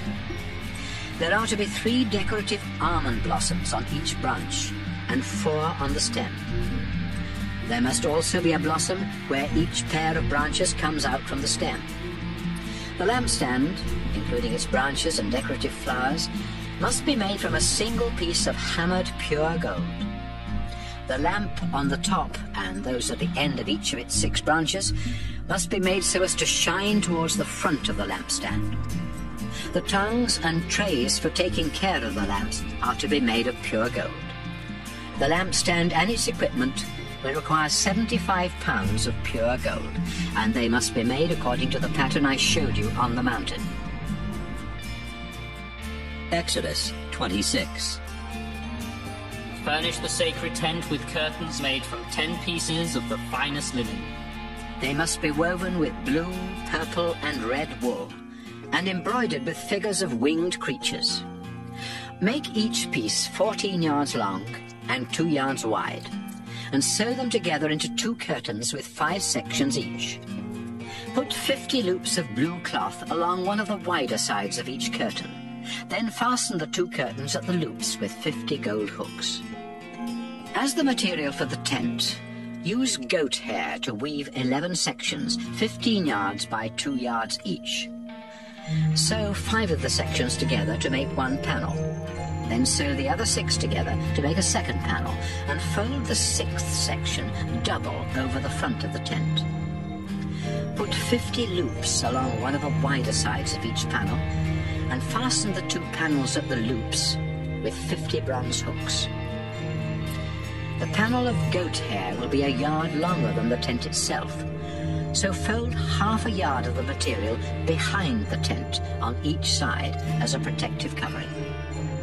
Make 2 more coverings, one with ram skins dyed red and the other with fine leather. Build a framework of acacia wood for the walls of the sacred tent. Each frame is to be 15 feet high and 27 inches wide, with 2 wooden pegs near the bottom. Place 2 silver stands under each frame with sockets for the pegs, so the frames can be joined together. 20 of these frames are to be used along the south side, and 20 more along the north. For the back wall along the west side, use 6 frames, with 2 more at the southwest and northwest corners. Make certain that these corner frames are joined from top to bottom.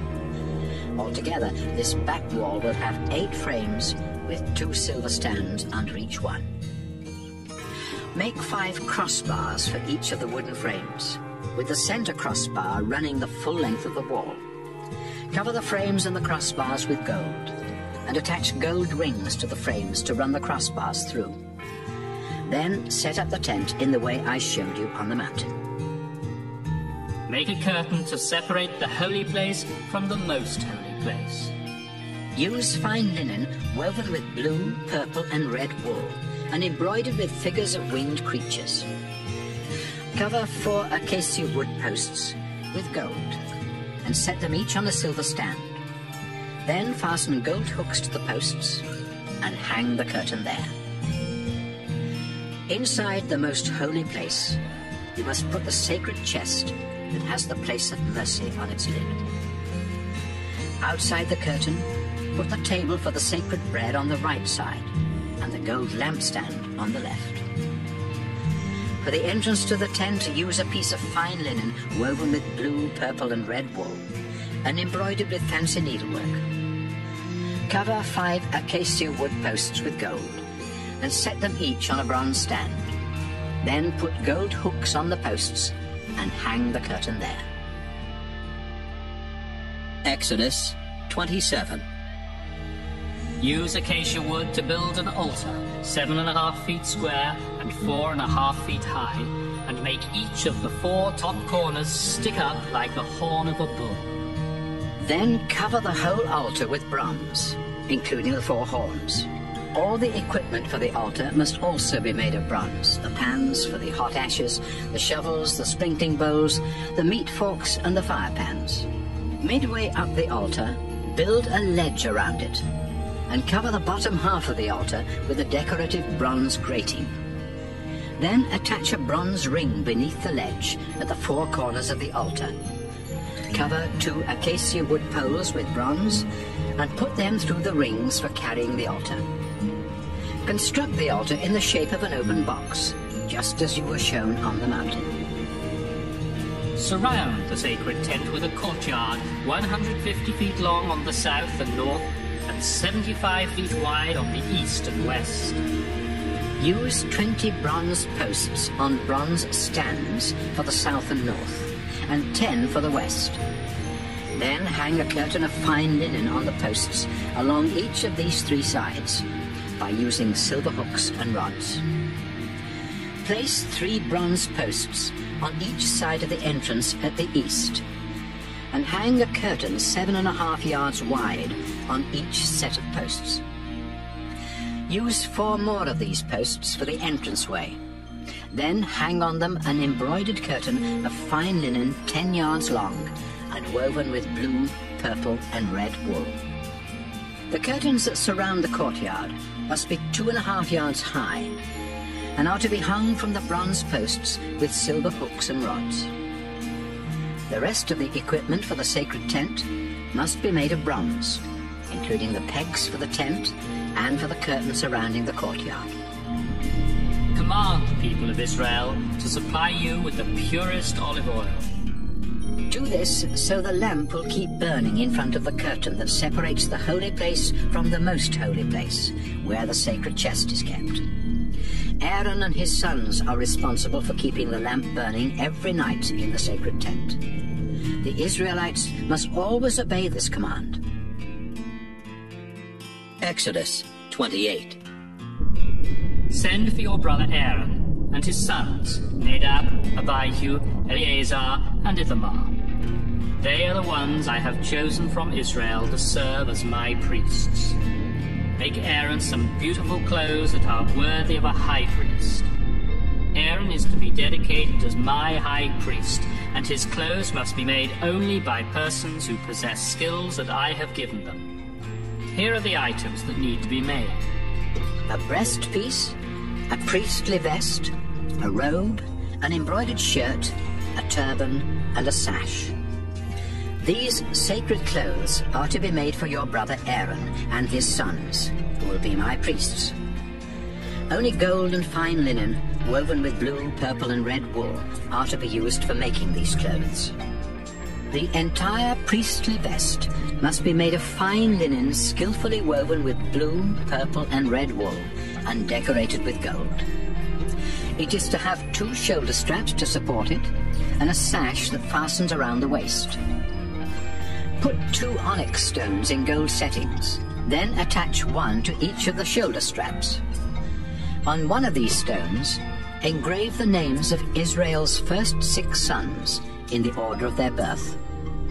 And do the same with his remaining 6 sons on the other stone. In this way, Aaron will always carry the names of the tribes of Israel when he enters the holy place, and I will never forget my people. Attach 2 gold settings to the shoulder straps and fasten them with 2 braided chains of pure gold. From the same costly material, make a breastpiece for the high priest to use in learning what I want my people to do. It is to be 9 inches square and folded double with 4 rows of 3 precious stones.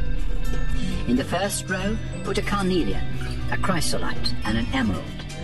In the second row, a turquoise, a sapphire, and a diamond. In the third row, a jacinth, an agate, and an amethyst.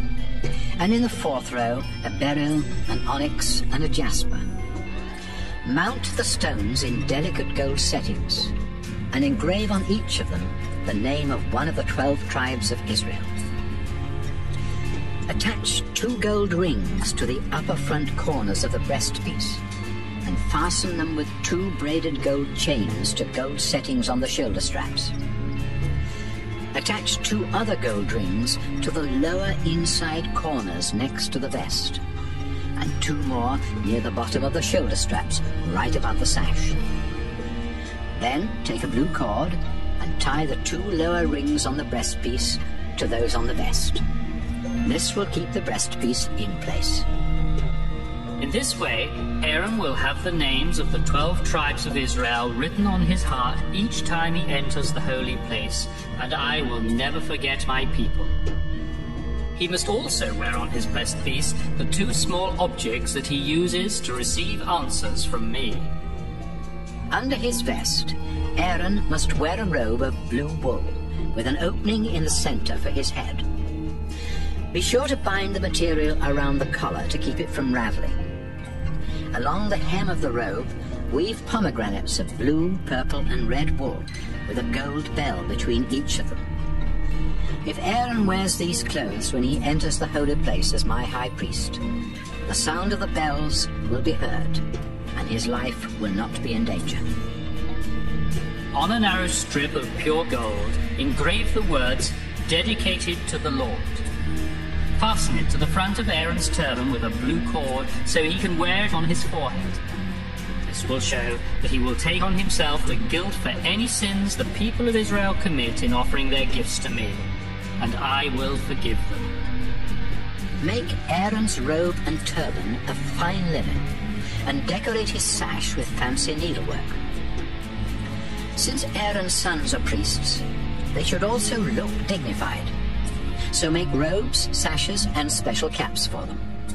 Then dress Aaron and his sons in these clothes, pour olive oil on their heads, and ordain them as my priests. Make linen shorts for them that reach from the waist down to the thigh, so they won't expose themselves. Whenever they enter the sacred tent, or serve at the altar, or enter the holy place, they must wear these shorts, or else they will be guilty and die. This same rule applies to any of their descendants who serve as priests. Exodus 29. When you ordain one of Aaron's sons as my priest, choose a young bull and 2 rams that have nothing wrong with them. Then from your finest flour, make 3 batches of dough without yeast. Shape some of it into larger loaves, some into smaller loaves mixed with olive oil, and the rest into thin wafers brushed with oil. Put all of this bread in a basket, and bring it when you come to sacrifice the 3 animals to me. Bring Aaron and his sons to the entrance of the sacred tent, and have them wash themselves. Dress Aaron in the priestly shirt, the robe that goes under the sacred vest, the vest itself, the breastpiece, and the sash. Put on his turban with its narrow strip of engraved gold, and then ordain him by pouring olive oil on his head. Next, dress Aaron's sons in their special shirts and caps, and their sashes. Then ordain them, because they and their descendants will always be priests. Lead the bull to the entrance of the sacred tent, where Aaron and his sons will lay their hands on its head. Kill the bull near my altar, in front of the tent. Use a finger to smear some of its blood on each of the 4 corners of the altar, and pour out the rest of the blood on the ground next to the altar. Then take the fat from the animal's insides, as well as the lower part of the liver and the 2 kidneys with their fat, and send them up in smoke on the altar. But the meat, the skin, and the food still in the bull's stomach must be burned outside the camp as an offering to ask forgiveness for the sins of the priests. Bring one of the rams to Aaron and his sons, and have them lay their hands on its head. Kill the ram, and splatter its blood against all 4 sides of the altar. Cut up the ram, wash its insides and legs, and lay all of its parts on the altar, including the head. Then make sure that the whole animal goes up in smoke, with a smell that pleases me. Bring the other ram to Aaron and his sons, and have them lay their hands on its head. Kill the ram, and place some of its blood on Aaron's right earlobe, his right thumb, and the big toe of his right foot. Do the same for each of his sons, and splatter the rest of the blood against the 4 sides of the altar. Then take some of the blood from the altar, mix it with the oil used for ordination, and sprinkle it on Aaron and his clothes, and also on his sons and their clothes. This will show that they and their clothes have been dedicated to me. This ram is part of the ordination service. So remove its right hind leg, its fat tail, the fat on its insides, as well as the lower part of the liver and the 2 kidneys with their fat. Take 1 loaf of each kind of bread from the basket, and put this bread, together with the meat, into the hands of Aaron and his sons. Then they will lift it all up to show that it is dedicated to me. After this, the meat and bread are to be placed on the altar and sent up in smoke with a smell that pleases me. You may eat the choice ribs from this second ram, but you must first lift them up to show that this meat is dedicated to me. In the future, when anyone from Israel offers the ribs and a hind leg of a ram, either to ordain a priest or to ask for my blessing, the meat belongs to me, but it may be eaten by the priests. This law will never change. After Aaron's death, his priestly clothes are to be handed down to each descendant who succeeds him as high priest, and these clothes must be worn during the 7-day ceremony of ordination. Boil the meat of the ordination ram in a sacred place, Then have Aaron and his sons eat it, together with the 3 kinds of bread at the entrance to the sacred tent. At their ordination, a ceremony of forgiveness was performed for them with this sacred food, and only they have the right to eat it. If any of the sacred food is left until morning, it must be burned up. Repeat this ordination ceremony for Aaron and his sons 7 days in a row, just as I have instructed you. Each day, you must offer a bull as a sacrifice for sin, and as a way of purifying the altar. In addition, you must smear the altar with olive oil to make it completely holy. Do this for 7 days, and the altar will become so holy that anyone who touches it will become holy. Each day, you must sacrifice 2 lambs a year old, 1 in the morning and 1 in the evening. With each lamb, offer 2 pounds of your finest flour mixed with a quart of pure olive oil, and also pour out a quart of wine as an offering. The smell of this sacrifice on the fires of the altar will be pleasing to me. You and your descendants must always offer this sacrifice on the altar at the entrance to the sacred tent. People of Israel, I will meet and speak with you there, and my shining glory will make the place holy. Because of who I am, the tent will become sacred, and Aaron and his sons will become worthy to serve as my priests. I will live among you as your God, and you will know that I am the Lord your God, the one who rescued you from Egypt, so that I could live among you.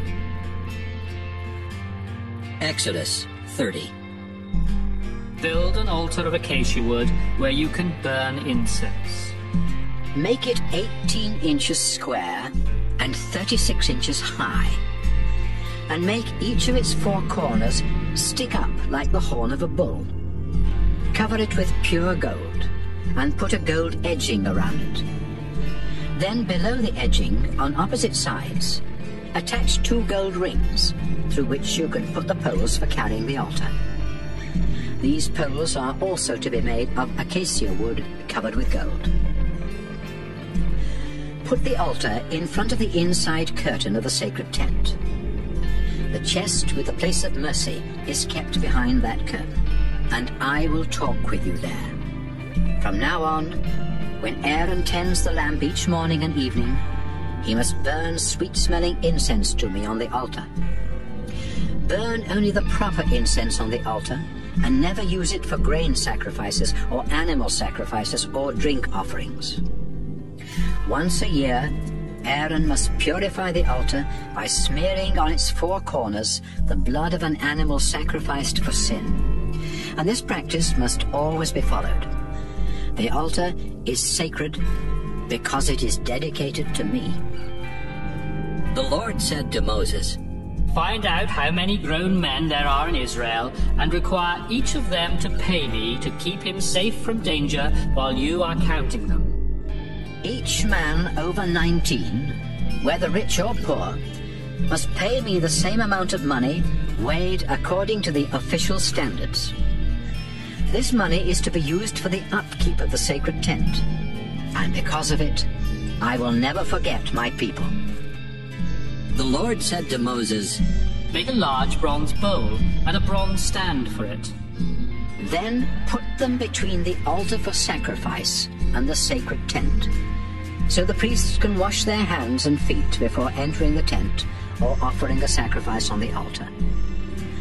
Each priest in every generation must wash himself in this way, or else he will die right there. The Lord said to Moses, Mix a gallon of olive oil with the following costly spices: 12 pounds of myrrh, 6 pounds of cinnamon, 6 pounds of Caine, and 12 pounds of cassia. Measure these according to the official standards. Then use this sacred mixture at dedicating the tent and chest, the table with its equipment, the lampstand with its equipment, the incense altar with all its utensils, the altar for sacrifices, and the large bowl with its stand. By dedicating them in this way, you will make them so holy that anyone who even touches them will become holy. When you ordain Aaron and his sons as my priests, sprinkle them with some of this oil, and say to the people of Israel, this oil must always be used in the ordination service of a priest. It is holy because it is dedicated to the Lord. So treat it as holy. Don't ever use it for everyday purposes or mix any for yourselves. If you do, you will no longer belong to the Lord's people. Mix equal amounts of the costly spices stacte, onycha, galbanum, and pure frankincense. Then add salt to make the mixture pure and holy. Pound some of it into powder and sprinkle it in front of the sacred chest where I meet with you. Be sure to treat this incense as something very holy. It is truly holy because it is dedicated to me. So don't ever make any for yourselves. If you ever make any of it to use as perfume, you will no longer belong to my people. Exodus 31. The Lord said to Moses, I have chosen Bezalel from the Judah tribe to make the sacred tent and its furnishings. Not only have I filled him with my spirit, but I have given him wisdom and made him a skilled craftsman who can create objects of art with gold, silver, bronze, stone, and wood. I have appointed Oholiab from the tribe of Dan to work with him, and I have also given skills to those who will help them make everything exactly as I have commanded you.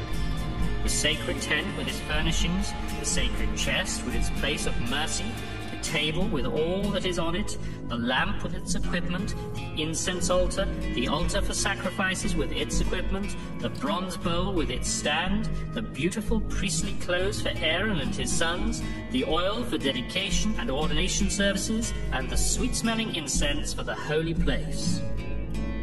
Moses told the Israelites that the Lord had said, The Sabbath belongs to me. Now I command you and your descendants to always obey the laws of the Sabbath. By doing this, you will know that I have chosen you as my own.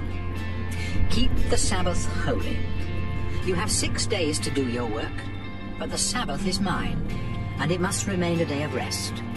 If you work on the Sabbath, you will no longer be part of my people, and you will be put to death. Every generation of Israelites must respect the Sabbath. This day will always serve as a reminder, both to me and to the Israelites, that I made the heavens and the earth in 6 days. Then, on the 7th day, I rested and relaxed. When God had finished speaking to Moses on Mount Sinai, he gave him the 2 flat stones on which he had written all of his laws with his own hand. Exodus 32.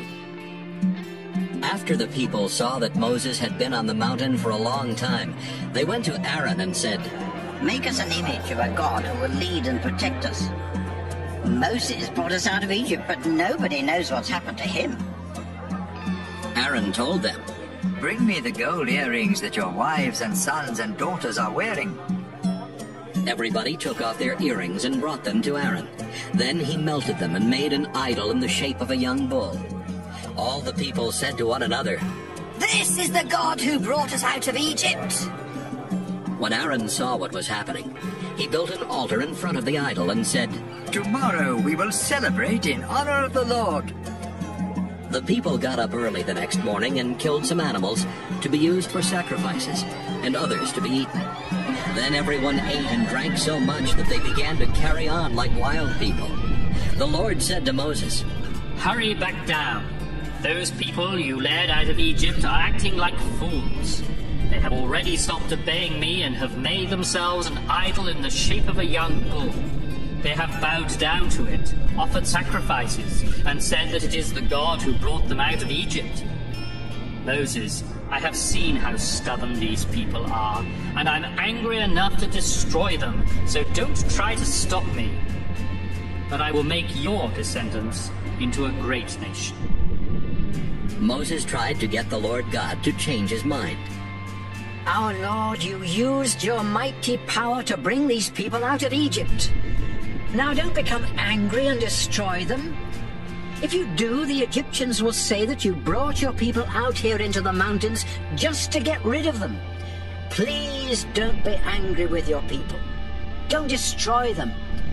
Remember the solemn promise you made to Abraham, Isaac, and Jacob.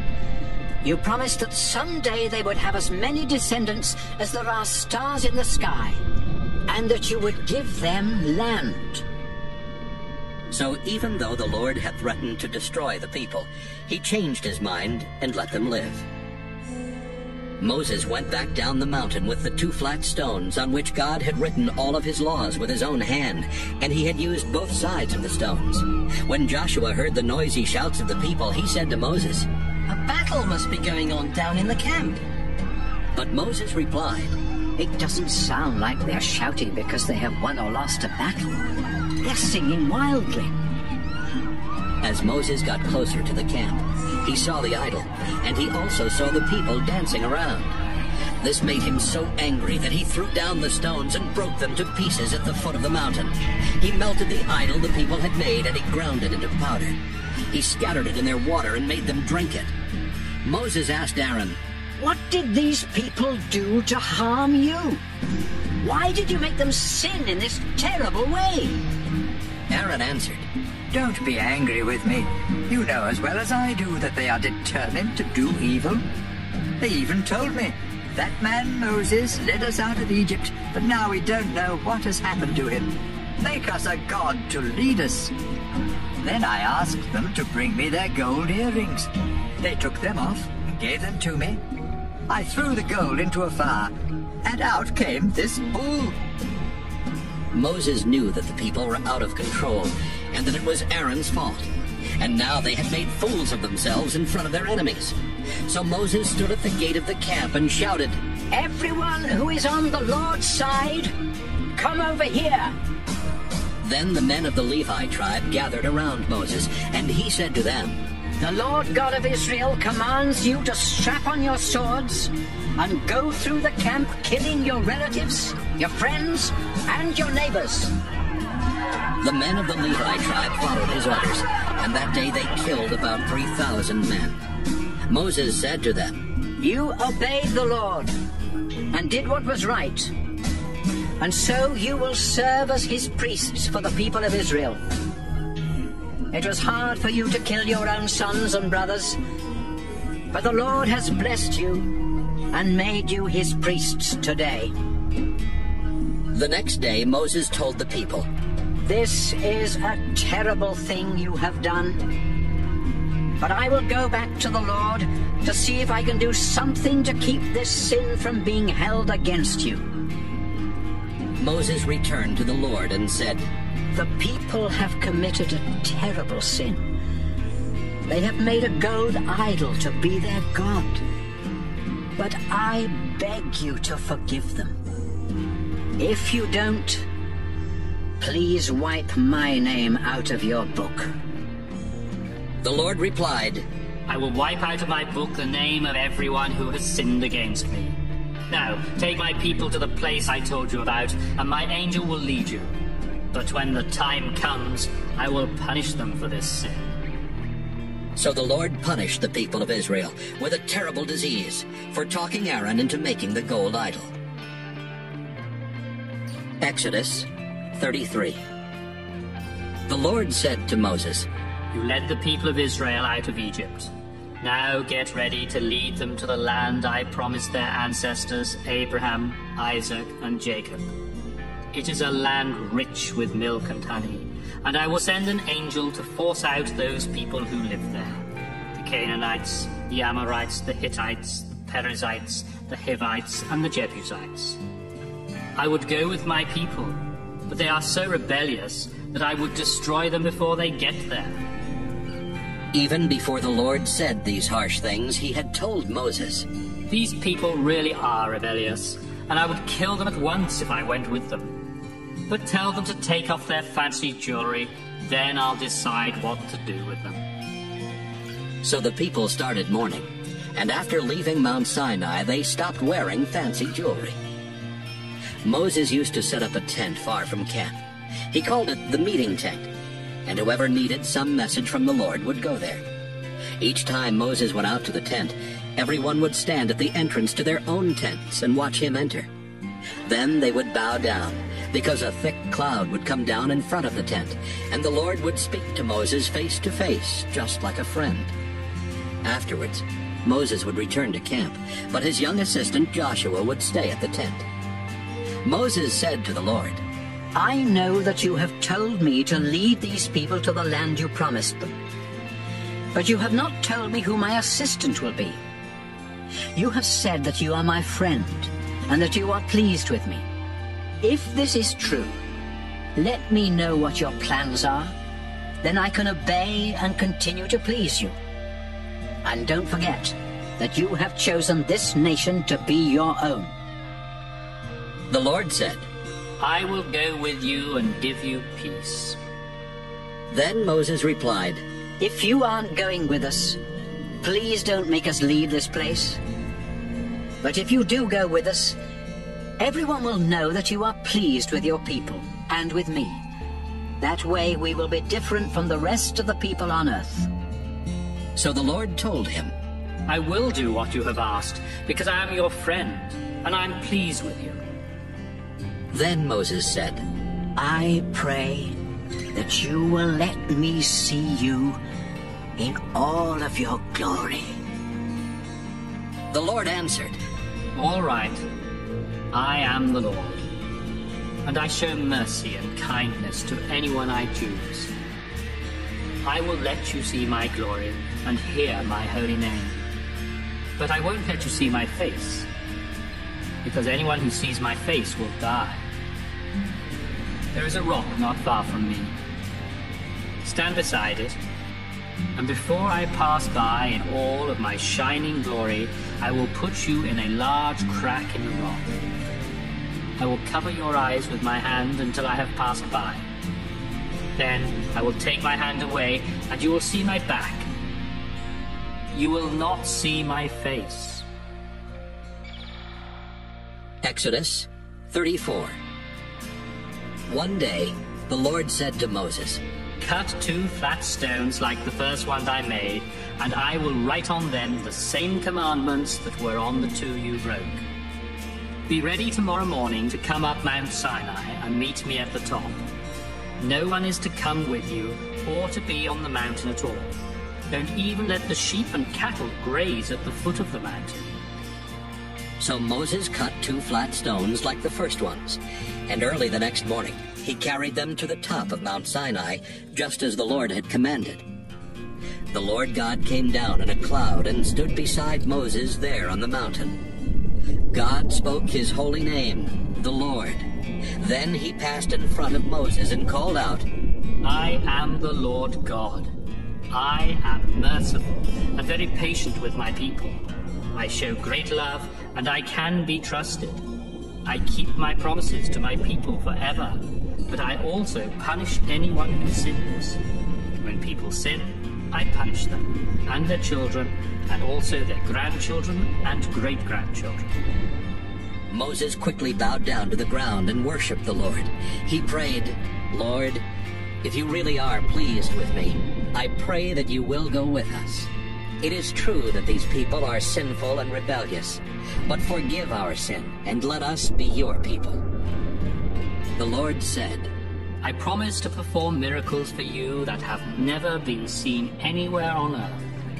Neighboring nations will stand in fear and know that I was the one who did these marvelous things.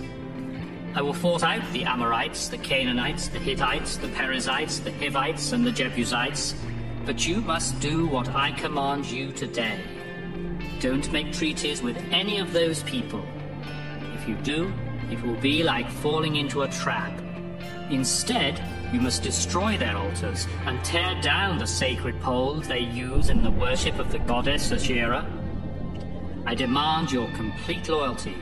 You must not worship any other god.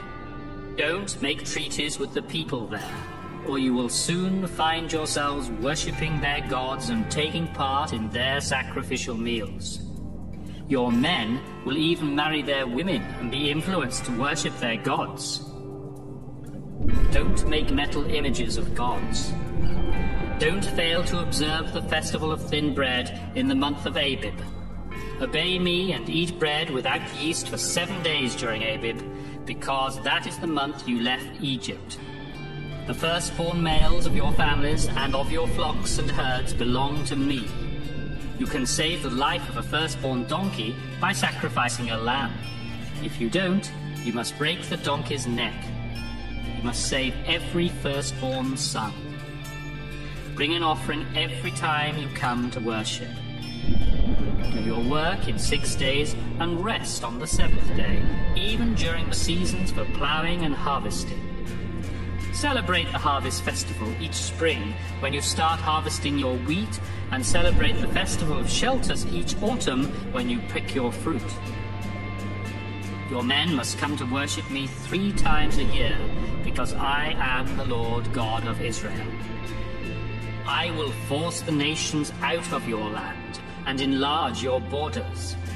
Then no one will try to take your property when you come to worship me these 3 times each year.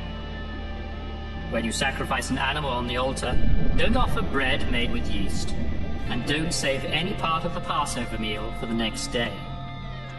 I am the Lord your God, and you must bring the first part of your harvest to the place of worship. Don't boil a young goat in its mother's milk. The Lord told Moses to put these laws in writing as part of his agreement with Israel. Moses stayed on the mountain with the Lord for 40 days and nights, without eating or drinking, and he wrote down the 10 Commandments, the most important part of God's agreement with his people. Moses came down from Mount Sinai carrying the 10 Commandments. His face was shining brightly because the Lord had been speaking to him. But Moses did not know at first that his face was shining. When Aaron and the others looked at Moses, they saw that his face was shining, and they were afraid to go near him. Moses called out for Aaron and the leaders to come to him, and he spoke with them. Then the rest of the people of Israel gathered around Moses, and he gave them the laws that the Lord had given him on Mount Sinai. The face of Moses kept shining, and after he had spoken with the people, he covered his face with a veil.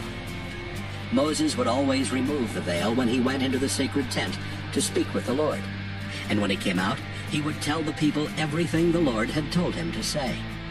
They could see that his face was still shining, so after he had spoken with them, he would put the veil back on and leave it on until the next time he went to speak with the Lord.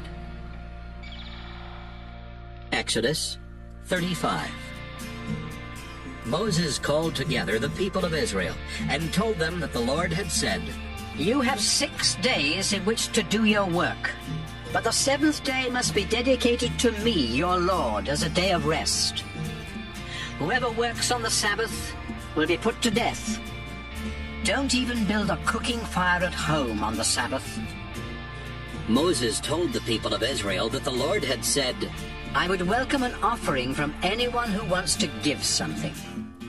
You may bring gold, silver, or bronze, blue, purple, or red wool, fine linen, goat hair, tanned ram skin or fine leather, acacia wood, olive oil for the lamp, sweet-smelling spices for the oil of dedication and for the incense, or onyx stones or other gems for the sacred vest and breastpiece. If you have any skills, you should use them to help make what I have commanded: the sacred tent with its covering and hooks, its framework and crossbars, and its posts and stands, the sacred chest with its carrying poles, its place of mercy, and the curtain in front of it, the table with all that goes on it, including the sacred bread, the lamp with its equipment and oil, the incense altar with its carrying poles and sweet-smelling incense, the ordination oil, the curtain for the entrance to the sacred tent, the altar for sacrifices with its bronze grating, its carrying poles, and its equipment, the large bronze bowl with its stand, the curtains with the posts and stands that go around the courtyard, the pegs and ropes for the tent and the courtyard, and the finely woven priestly clothes for Aaron and his sons." Moses finished speaking, and everyone left. Then those who wanted to bring gifts to the Lord brought them to be used for the sacred tent, the worship services, and the priestly clothes. Men and women came willingly and gave all kinds of gold jewelry, such as pins, earrings, rings, and necklaces. Everyone brought their blue, purple, and red wool, their fine linen, and their cloth made of goat hair, as well as their ram skins dyed red, and their fine leather. Anyone who had silver or bronze or acacia wood brought it as a gift to the Lord. The women who were good at weaving cloth brought the blue, purple, and red wool, and the fine linen they had made. And the women who knew how to make cloth from goat hair were glad to do so. The leaders brought different kinds of jewels to be sewn on the special clothes and the breastpiece for the high priest. They also brought sweet-smelling spices to be mixed with the incense and olive oil that were for the lamps and for ordaining the priests. Moses had told the people what the Lord wanted them to do, and many of them decided to bring their gifts. Moses said to the people of Israel, "The Lord has chosen Bezalel of the Judah tribe. Not only has the Lord filled him with a spirit, but he has given him wisdom and made him a skilled craftsman who can create objects of art with gold, silver, bronze, stone, and wood. The Lord is urging him and Oholiab from the tribe of Dan to teach others. And he has given them all kinds of artistic skills, including the ability to design and embroider with blue, purple, and red wool, and to weave fine linen." Exodus 36. The Lord has given to Bezalel, Oholiab, and others the skills needed for building a place of worship, and they will follow the Lord's instructions. Then Moses brought together these workers who were eager to work, and he gave them the money that the people of Israel had donated for building the place of worship. In fact, so much money was being given each morning that finally everyone stopped working and said, "Moses, there's already more money than we need for what the Lord has assigned us to do." So Moses sent word for the people to stop giving, and they did. But there was already more than enough to do what needed to be done. The skilled workers got together to make the sacred tent and its linen curtains woven with blue, purple, and red wool, and embroidered with figures of winged creatures. Each of the 10 panels was 14 yards long and 2 yards wide, and they were sewn together to make 2 curtains with 5 panels each. Then 50 loops of blue cloth were put along one of the wider sides of each curtain, and the 2 curtains were fastened together at the loops with 50 gold hooks. As the material for the tent, goat hair was used to weave 11 sections, 15 yards by 2 yards each. These 11 sections were joined to make 2 panels, one with 5 and the other with 6 sections. 50 loops were put along one of the wider sides of each panel, and the 2 panels were fastened at the loops with 50 bronze hooks. 2 other coverings were made, one with fine leather and the other with ram skins dyed red. Acacia wood was used to build the framework for the walls of the sacred tent. Each frame was 15 feet high and 27 inches wide, with 2 wooden pegs near the bottom. Then 2 silver stands were placed under each frame with sockets for the pegs so they could be joined together. 20 of these frames were used along the south side and 20 more along the north. 6 frames were used for the back wall along the west side, with 2 more at the southwest and northwest corners. These corner frames were joined from top to bottom. Altogether, along the back wall, there were 8 frames with 2 silver stands under each of them. 5 crossbars were made for each of the wooden frames, with the center crossbar running the full length of the wall. The frames and crossbars were covered with gold, and gold rings were attached to the frames to run the crossbars through. They made the inside curtain of fine linen woven with blue, purple, and red wool, and embroidered with figures of winged creatures. They also made 4 acacia wood posts and covered them with gold. Then gold rings were fastened to the posts, which were set on silver stands. For the entrance to the tent, they used a curtain of fine linen woven with blue, purple, and red wool and embroidered with fancy needlework. They made 5 posts, covered them completely with gold, and set them each on a gold-covered bronze stand. Finally, they attached hooks for the curtain. Exodus 37. Bezalel built a chest of acacia wood 45 inches long, 27 inches wide, and 27 inches high. He covered it inside and out with pure gold and put a gold edging around the top. He made 4 gold rings and fastened one of them to each of the 4 legs of the chest. Then he made 2 poles of acacia wood, covered them with gold, and put them through the rings, so the chest could be carried by the poles. The entire lid of the chest, which was also covered with pure gold, was the place of mercy. On each of the 2 ends of the chest, he made a winged creature of hammered gold.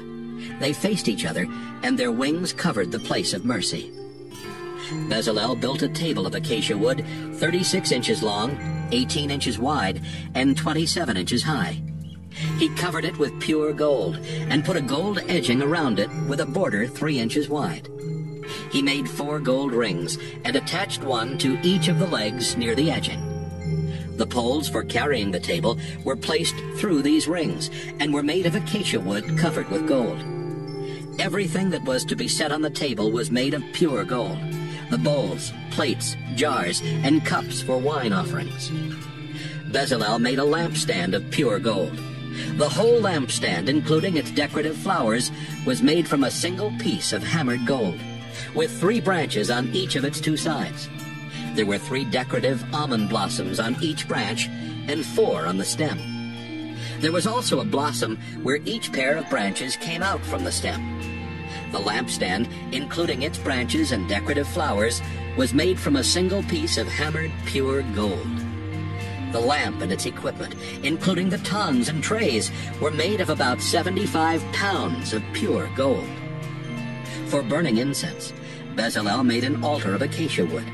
It was 18 inches square and 36 inches high, with each of its 4 corners sticking up like the horn of a bull.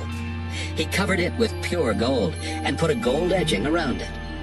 Then, below the edging on opposite sides, he attached 2 gold rings through which he put the poles for carrying the altar. These poles were also made of acacia wood and covered with gold. Bezalel mixed the oil for dedication and the sweet-smelling spices for the incense. Exodus 38. Bezalel built an altar of acacia wood for offering sacrifices. It was 7.5 feet square and 4.5 feet high, with each of its 4 corners sticking up like the horn of a bull, and it was completely covered with bronze. The equipment for the altar was also made of bronze: the pans for the hot ashes, the shovels, the meat forks, and the fire pans. Midway up the altar, he built a ledge around it and covered the bottom half of the altar with a decorative bronze grating. Then he attached a bronze ring beneath the ledge at the 4 corners to put the poles through. He covered 2 acacia wood poles with bronze and put them through the rings for carrying the altar, which was shaped like an open box. Bezalel made a large bowl and a stand out of bronze from the mirrors of the women who helped at the entrance to the sacred tent. Around the sacred tent, Bezalel built a courtyard 150 feet long on the south and north, and 75 feet wide on the east and west. He used 20 bronze posts on bronze stands for the south and north, and 10 for the west. Then he hung a curtain of fine linen on the posts along each of these 3 sides by using silver hooks and rods. He placed 3 bronze posts on each side of the entrance at the east, and hung a curtain 7.5 yards wide on each set of posts. For the entrance to the courtyard, Bezalel made a curtain 10 yards long, which he hung on 4 bronze posts that were set on bronze stands. This curtain was the same height as the one for the rest of the courtyard, and was made of fine linen embroidered and woven with blue, purple, and red wool. He hung the curtain on the 4 posts using silver hooks and rods. The pegs for the tent and for the curtain around the tent were made of bronze. Bezalel had worked closely with Aholiab, who was an expert at designing and engraving and at embroidering blue, purple, and red wool. The 2 of them completed the work that the Lord had commanded. Moses made Aaron's son Ithamar responsible for keeping record of the metals used for the sacred tent. According to the official weights, the amount of gold given was 2,209 pounds. and the silver that was collected when the people were counted came to 7,550 pounds. Everyone who was counted paid the required amount, and there was a total of 603,550 men who were 20 years old or older. 75 pounds of the silver were used to make each of the 100 stands for the sacred tent and the curtain. The remaining 50 pounds of silver were used for the hooks and rods and for covering the tops of the posts. 5,300 pounds of bronze were given, and it was used to make the stands for the entrance to the tent, the altar and its grating, the equipment for the altar, the stands for the posts that surrounded the courtyard, including those at the entrance to the courtyard, and the pegs for the tent and the courtyard. Exodus 39. Beautiful priestly clothes were made of blue, purple, and red wool for Aaron to wear when he performed his duties in the holy place. This was done exactly as the Lord had commanded Moses. The entire priestly vest was made of fine linen, woven with blue, purple, and red wool. Thin sheets of gold were hammered out and cut into threads that were skillfully woven into the vest. It had 2 shoulder straps to support it and a sash that fastened around the waist. Onyx stones were placed in gold settings, and each one was engraved with the name of one of Israel's sons. Then these were attached to the shoulder straps of the vest, so the Lord would never forget his people. Everything was done exactly as the Lord had commanded Moses. The breastpiece was made with the same materials and designs as the priestly vest. It was 9 inches square and folded double with 4 rows of 3 precious stones. A carnelian, a chrysolite, and an emerald were in the first row. A turquoise, a sapphire, and a diamond were in the second row. A jacinth, an agate, and an amethyst were in the third row. And a beryl, an onyx, and a jasper were in the fourth row. They were mounted in a delicate gold setting, and on each of them was engraved the name of one of the 12 tribes of Israel. 2 gold rings were attached to the upper front corners of the breastpiece and fastened with 2 braided gold chains to gold settings on the shoulder straps. 2 other gold rings were attached to the lower inside corners next to the vest, and 2 more near the bottom of the shoulder straps, right above the sash. To keep the breastpiece in place, a blue cord was used to tie the 2 lower rings on the breastpiece to those on the vest. These things were done exactly as the Lord had commanded Moses. The priestly robe was made of blue wool, with an opening in the center for the head. The material around the collar was bound so as to keep it from raveling. Along the hem of the robe were woven pomegranates of blue, purple, and red wool, with a bell of pure gold between each of them. This robe was to be worn by Aaron when he performed his duties. Everything that Aaron and his sons wore was made of fine linen woven with blue, purple, and red wool, including their robes and turbans, their fancy caps and underwear, and even their sashes that were embroidered with needlework.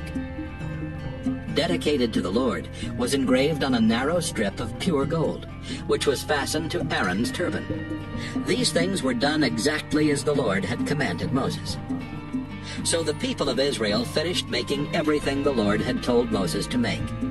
Then they brought it all to Moses, the sacred tent and its equipment, including the hooks, the framework and crossbars, and its posts and stands, the covering of tanned ram skins and fine leather, the inside curtain, the sacred chest with its carrying poles and the place of mercy, the table with all that goes on it, including the sacred bread, the lampstand of pure gold together with its equipment and oil, the gold-covered incense altar, the ordination oil and the sweet-smelling incense, the curtain for the entrance to the tent, the bronze altar for sacrifices with its bronze grating, its carrying poles and its equipment, the large bronze bowl with its stand, the curtain with its posts and cords and its pegs and stands that go around the courtyard, everything needed for the sacred tent, and the finely woven priestly clothes for Aaron and his sons. When Moses saw that the people had done everything exactly as the Lord had commanded, he gave them his blessing. Exodus 40. The Lord said to Moses, Set up my tent on the first day of the year, and put the chest with the 10 Commandments behind the inside curtain of the tent. Bring in the table, and set on it those things that are made for it. Also bring in the lampstand, and attach the lamps to it. Then place the gold altar of incense in front of the sacred chest, and hang a curtain at the entrance to the tent. Set the altar for burning sacrifices in front of the entrance to my tent. Put the large bronze bowl between the tent and the altar, and fill the bowl with water. Surround the tent and the altar with the wall of curtains, and hang the curtain that was made for the entrance. Use the sacred olive oil to dedicate the tent and everything in it to me. Do the same thing with the altar for offering sacrifices and its equipment, and with the bowl and its stand. Bring Aaron and his sons to the entrance of the tent, and have them wash themselves. Dress Aaron in the priestly clothes, then use the sacred olive oil to ordain him and dedicate him to me as my priest. Put the priestly robes on Aaron's sons, and ordain them in the same way, so they and their descendants will always be my priests. Moses followed the Lord's instructions, and on the first day of the first month of the second year, the sacred tent was set up. The posts, stands, and framework were put in place. Then the 2 layers of coverings were hung over them. The stones with the 10 Commandments written on them were stored in the sacred chest. The place of mercy was put on top of it, and the carrying poles were attached. The chest was brought into the tent and set behind the curtain in the most holy place. These things were done exactly as the Lord had commanded Moses. The table for the sacred bread was put along the north wall of the holy place, after which the bread was set on the table. The lampstand was put along the south wall.